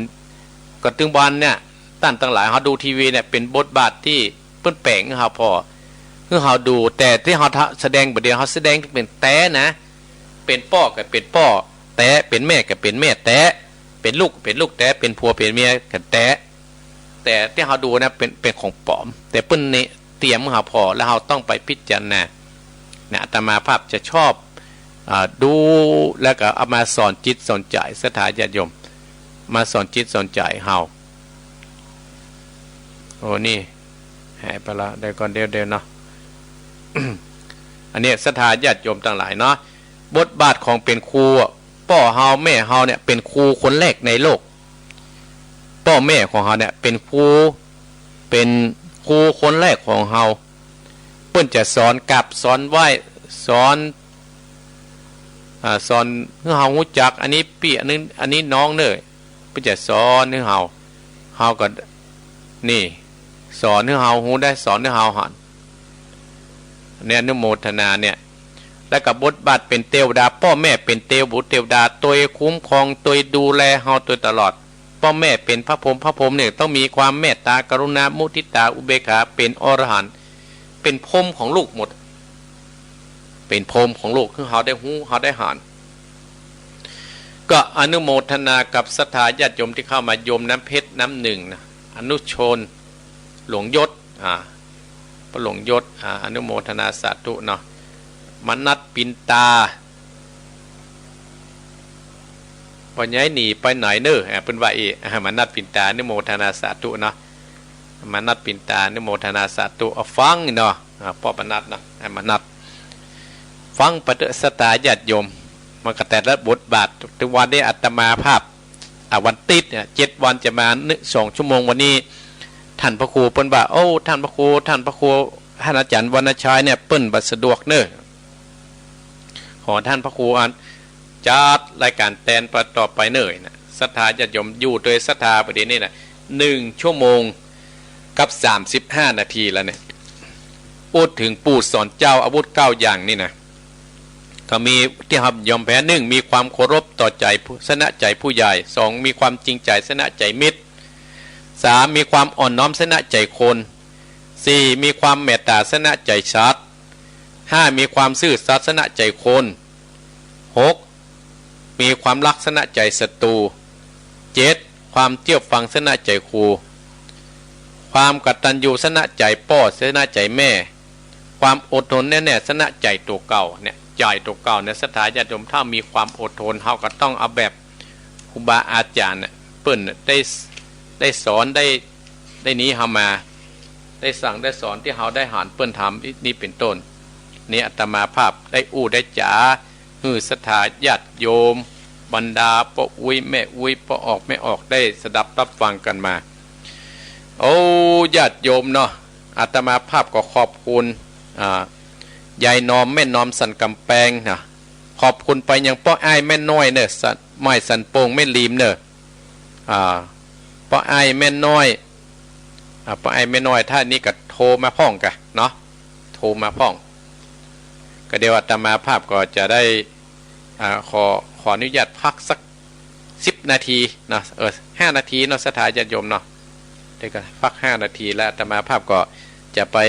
ฉันน้ำก่อนน้ำอาตมาภาพมันเย็นแล้วเอาพักเลยเดี๋ยวมาปะกันเรื่องเดี๋ยวจะมาอู้เรื่องการถวายสังฆทานย่อมมีอานิสงส์5 ประการด้วยกันวาร่างไรนีไปไหนเนอขอยุดสักกับหนึ่งก่อนเดี๋ยวจะไปฉันน้ำก่อนเนาะ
ละศรัทธาญาติโยม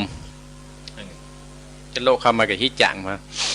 เอาละศรัทธาญาติโยมอาตมาภาพได้ไปยึดเส้นยึดสาย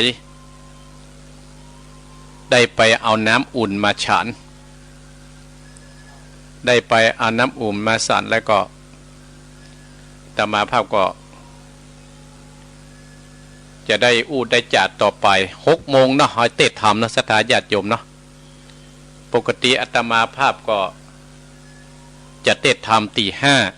5ตี 5แต่วันนี้ประเทศเตื้อศรัทธาญาติโยมจะเตะ6 โมงก่อน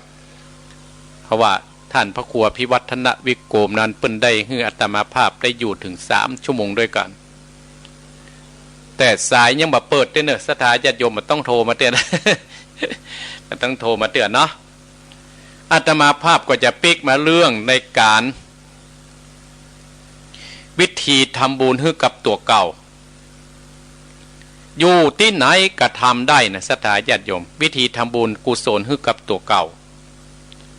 มีอยู่ด้วยกัน15 วิธีด้วยกันอยู่ด้วยกันนี่นะอยู่ที่ไหนก็ทำได้วิธีทำบุญให้ตัวเก่าญาติโยมบรรดาพ่ออุ้ยแม่อุ้ยพ่อออกแม่ออกอาจจะได้ฟังครูบาอาจารย์อู้มาแล้วหลายเตื้อหลายครั้งแล้วเขาก็มาฟังแหมความเข้าใจมันก็จะเพิ่มพูนขึ้นมีอยู่ด้วย15 วิธีด้วยกันการทำบุญคือการเป็นที่ผู้ที่ให้จะฮื้ออันอย่างกระตามฮื้อความรักฮื้อความฮู้ฮื้อความสนใจฮื้อความสำคัญในโอกาสและฮื้ออภัยทานจัดว่าฮื้อเป็นธรรมวิทยาทานในการสังคมสงเคราะห์ฮื้อมีน้ำจิตน้ำใจแก่คนอื่นในสิ่งที่มีกระทั่งในเวลาแก่ตัวเองและครอบครัวยิ่งสมัยนี้มีภารกิจมากมายมันฮัดตัวเฮามักมามีเวลาจะทำบุญมากมายต่อใดนักท่านทั้งหลายยังแถมเข้าใจผิดว่าการทำบุญคือการไปตานวัดตานบาตานสังฆทานเพียงอย่างเดียวก็เลยบ่ค่อยมีเวลาที่จะไปทำบุญกันฉะนั้นวันนี้อาตมาภาพก็มีวิธีทำบุญแบบง่ายๆโดยบ่ต้องไปวัดก็ได้และประหยัดเวลามาฝากกับศรัทธาท่านผู้ฟังที่อาตมาภาพอยู่วันนี้ต่อ1 ชั่วโมงว่าเฮาเนี่ยสามารถทำได้อย่างพ้องเหมาะกับคนที่เฮาจะทำไปก่อนเนี่ยศรัทธาญาติโยมข้อที่1ก็คือดูแลพ่อแม่ปู่ย่าตายายที่อยู่ในบ้านเฮาเนี่ยให้มีความสุขข้อที่1เนี่ยดูแลพ่อดูแลแม่เฮาเนี่ยวิธีทำแบบง่ายๆการดูแลพ่อดูแลแม่เฮาพ่อแม่เฮาไปสบายศรัทธาญาติโยมลูกเฮากับป้ากันมาดูแลพ่อแม่อย่างน้อยก็เก็บกวาดกลางกวางบ้านกลางกวางจองเนี่ยปู่ย่าตายายในบ้านในจองให้ท่านเพิ่นมีความสุขโดยบ่ต้องมากระวนกระวายนึกถึงที่เพิ่นได้เลี้ยงเฮามาตั้งหลายนึกถึงเพิ่นได้ซื้อเสื้อซื้อผ้าให้เฮาใส่นึกถึงพ่อแม่ที่ได้ไปเซาะข้าวเซาะอาหารให้เฮากินเมื่อเฮายังหนุ่มยังน้อยเพิ่นเลี้ยงลูกมาเป็น7-8 คนเพิ่นเลี้ยงได้แต่ลูกบางคน7-8 คนเลี้ยงพ่อเลี้ยงแม่บ่ได้ก็มีนะศรัทธาญาติโยมอย่างใน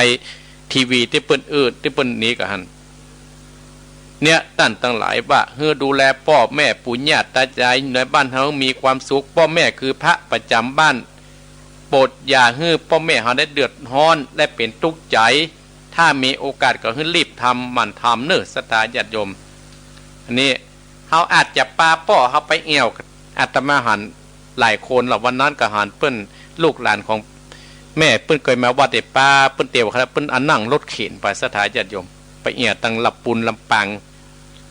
มีโยมขวัดตาแม่มาคนหนึ่งฮักแม่ขนาดศรัทธาญาติโยมเนมปะขายครอบไผ่ครัวไปดูแลแม่เอาแม่ประหันไปเนี่ยซื้อรถเข็นเนี่ย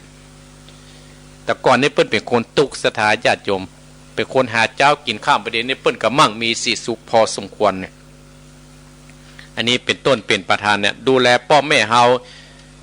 ปู่ย่าตายายในบ้านเฮาให้มีความสุข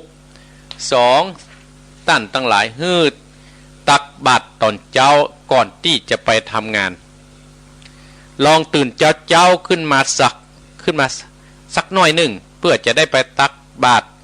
ให้ได้ตานทำจิตใจให้เฮา ดีขึ้นการให้เนี่ยมากกว่าการรับชีวิตของเราเนี่ยจะมีค่าและมีความสุขมากยิ่งขึ้นแน่ศรัทธาญาติโยมทั้งหลายแต่งมาตักบาตรตอนเจ้าละการนี่นะศรัทธาการให้เนี่ยกับการรับเนี่ยมันต่างกันถ้าเนี่ยศรัทธาญาติโยมเฮาก็จะมีความสุขแล้วเฮาก็คงจะได้กลับคืนมาอาตมาภาพเชื่อกันแล้วครูบาอาจารย์เนี่ยเพิ่นเคยสอนอาตมาภาพโอ้เฮามันกับมันให้เน้อ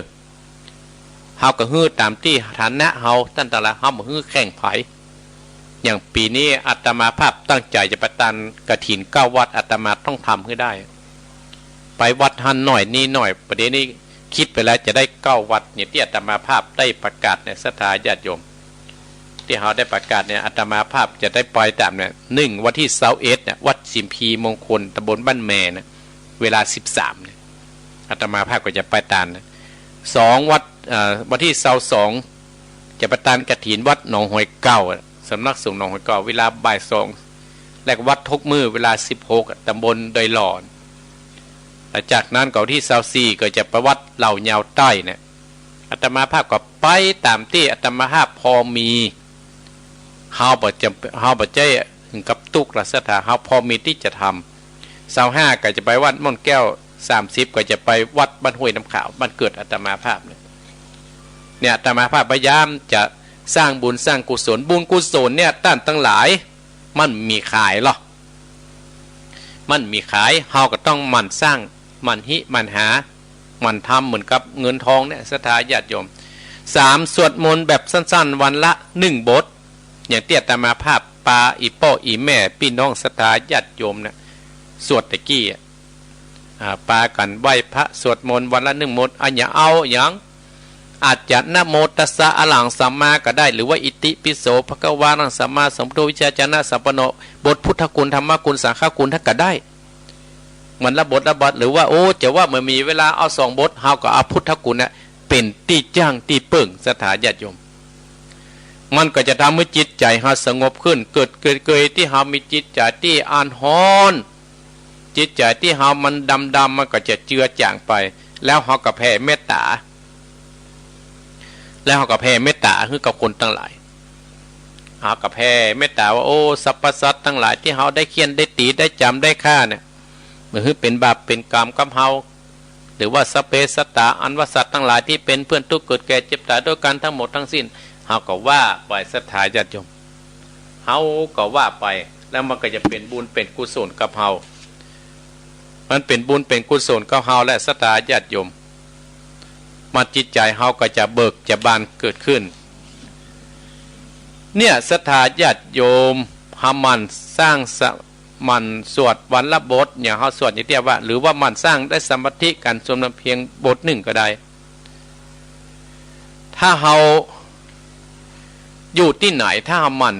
นน้อย1ก็จะเป็นที่ฮักของคนทั่วไป4ถวายน้ำเปล่า1แก้วหรือว่าอาหารข้าวหวานอาตมาภาพนี้ถวายในศรัทธาญาติโยมน้ำครูบาอาจารย์หลวงปู่ครูบาอินอาตมาภาพจะถวายในวิหารนั่นน้ำมือได้ขาดเลยอาตมาภาพก็ถึงเมื่อห้ามบินน้ำก็คือหาจุ่มหาเย็น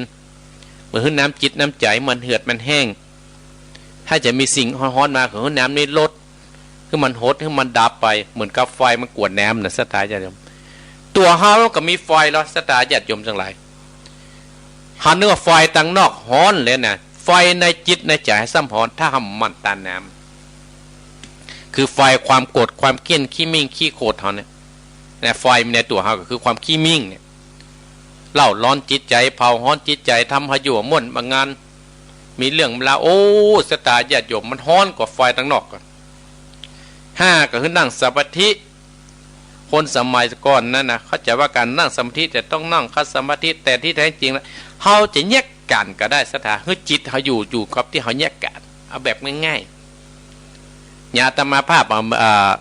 มันมีสมาธิจะอู้กับศรัทธาญาติโยมจะอยู่กับอีป้ออีแม่เนี่ยมาได้ถึง3 ชั่วโมงแน่นอนอันนี้อาตมาภาพจริงเพราะว่าจิตอาตมาภาพเป็นสมาธิเพื่อตั้งใจเพื่อจะทำให้ศรัทธาญาติโยมนะมีความสุขเนี่ยหากก็ทำกำน้อยวันหนึ่งมันก็ถึงเต็มเหมือนกับ น้ำตกใส่ถังนะสถาญาติโยมมันยังเต็มเนาะย้อยปดมันก็ยังเต็มอย่างเราฝากค่าตังธนาคารนะวันนี้เราฝากบาทพูดก็เป็น2 บาทเนี่ยมันก็ไปเรื่อยๆของมัน10ช่วยคนที่เอาของมาขาย10ช่วยที่เขาเอาของมาขายกับเรายกเว้นที่มันบดีเนาะยกเว้นที่มันบดีของที่อาจจะช่วยที่เปิ้นอาจจะมันที่พอที่เปิ้นจะช่วยให้ชีวิตเปิ้นรอดพ้นได้11ดูแลสัตว์เลี้ยงที่บ้านเฮาเป็นอย่างนี้เช่นอาบน้ำดูแลจานใส่อาหารใส่ดูแลเครื่องความสะอาดเรียบร้อยของกรงหรือสัตว์มัน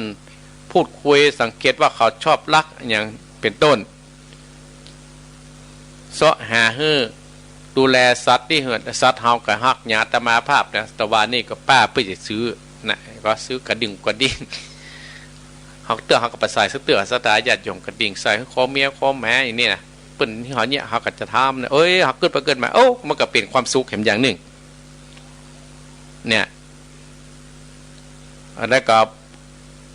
แห่งอย่างหนึ่งก็คือจานที่เฮากินถ้วยที่เฮากินนะเฮาก็ล้างทันทีเฮาบ่ต้องไว้อย่างน้อยนะก็ล้างเอาเศษอาหารขว้างปิตี้เป็นต้นเป็นต้นสถาตั้นทั้งหลาย13รักษาศีลก็ตั้งใจงดเว้นจากการฆ่าสัตว์ตั้งใจงดเว้นจากการลักขโมยตั้งใจงดเว้นจากการประพฤติผิดในกามตั้งใจเว้นจากการพูดเท็จพูดคำหยาบส่อเสียดเฟ้อเจ้อเป็นต้นตั้งใจงดเว้นดื่มสุรา14ฮื้ออภัยในสิ่งที่ข่าวมาว่าฮื้อเฮาเรื่องใดก็ตามนะการฮื้อทานแม้จะเทิมถึง100 ครั้ง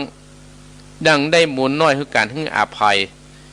แม้จะฮื้อครั้งเดียวก็ตามท่านทั้งหลายการฮื้ออภัยคือการบ่ผูกโกรธบ่ผูกจองเวรจองกรรมแต่คนทั้งหลายบ่คิดร้ายกับคนอื่นแม้ศัตรูและบุญกุศลนั้นก็จะสูงสุดกับเฮาและบุญกุศลนั้นจะก้ำจุอุดหนุนเฮานี่เป็นต้นเนี่ยข้อที่14แล้วนะแต่ข้อ15สิ่งที่เกิดสิ่งของที่ใช้แล้วก็เอาขึ้นไปให้คนอื่นเนี่ยเป็นประโยชน์เอาให้เป็นประโยชน์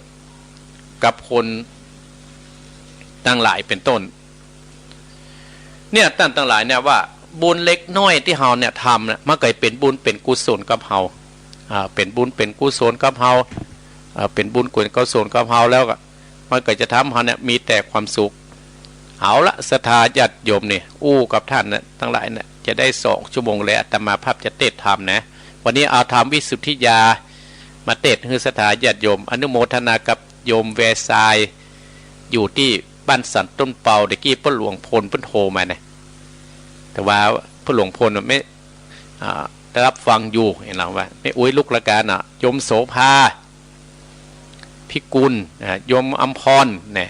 โอ้เข้ามานักศรัทธาอาตมาลืมพอนี่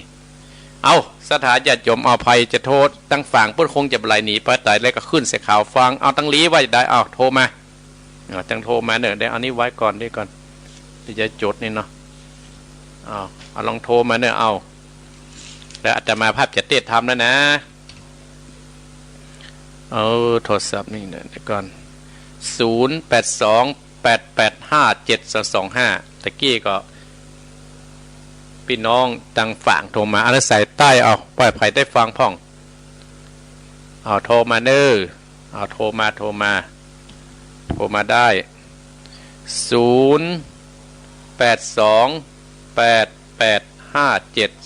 0828857225อัมกรรม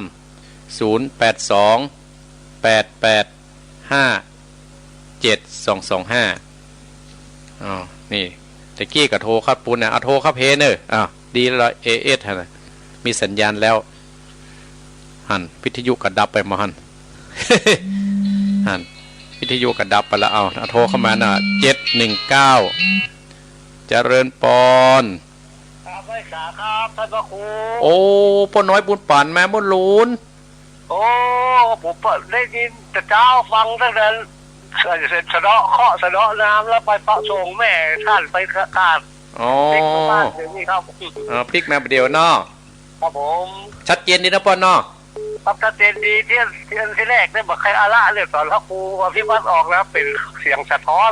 มาดีแต่มานี่เนาะครับตอนนี้ดีแล้วครับยินดี อาทิตย์ที่แล้วมาได้ฟังท่านพระครูท่านกำมากองหาไปว่า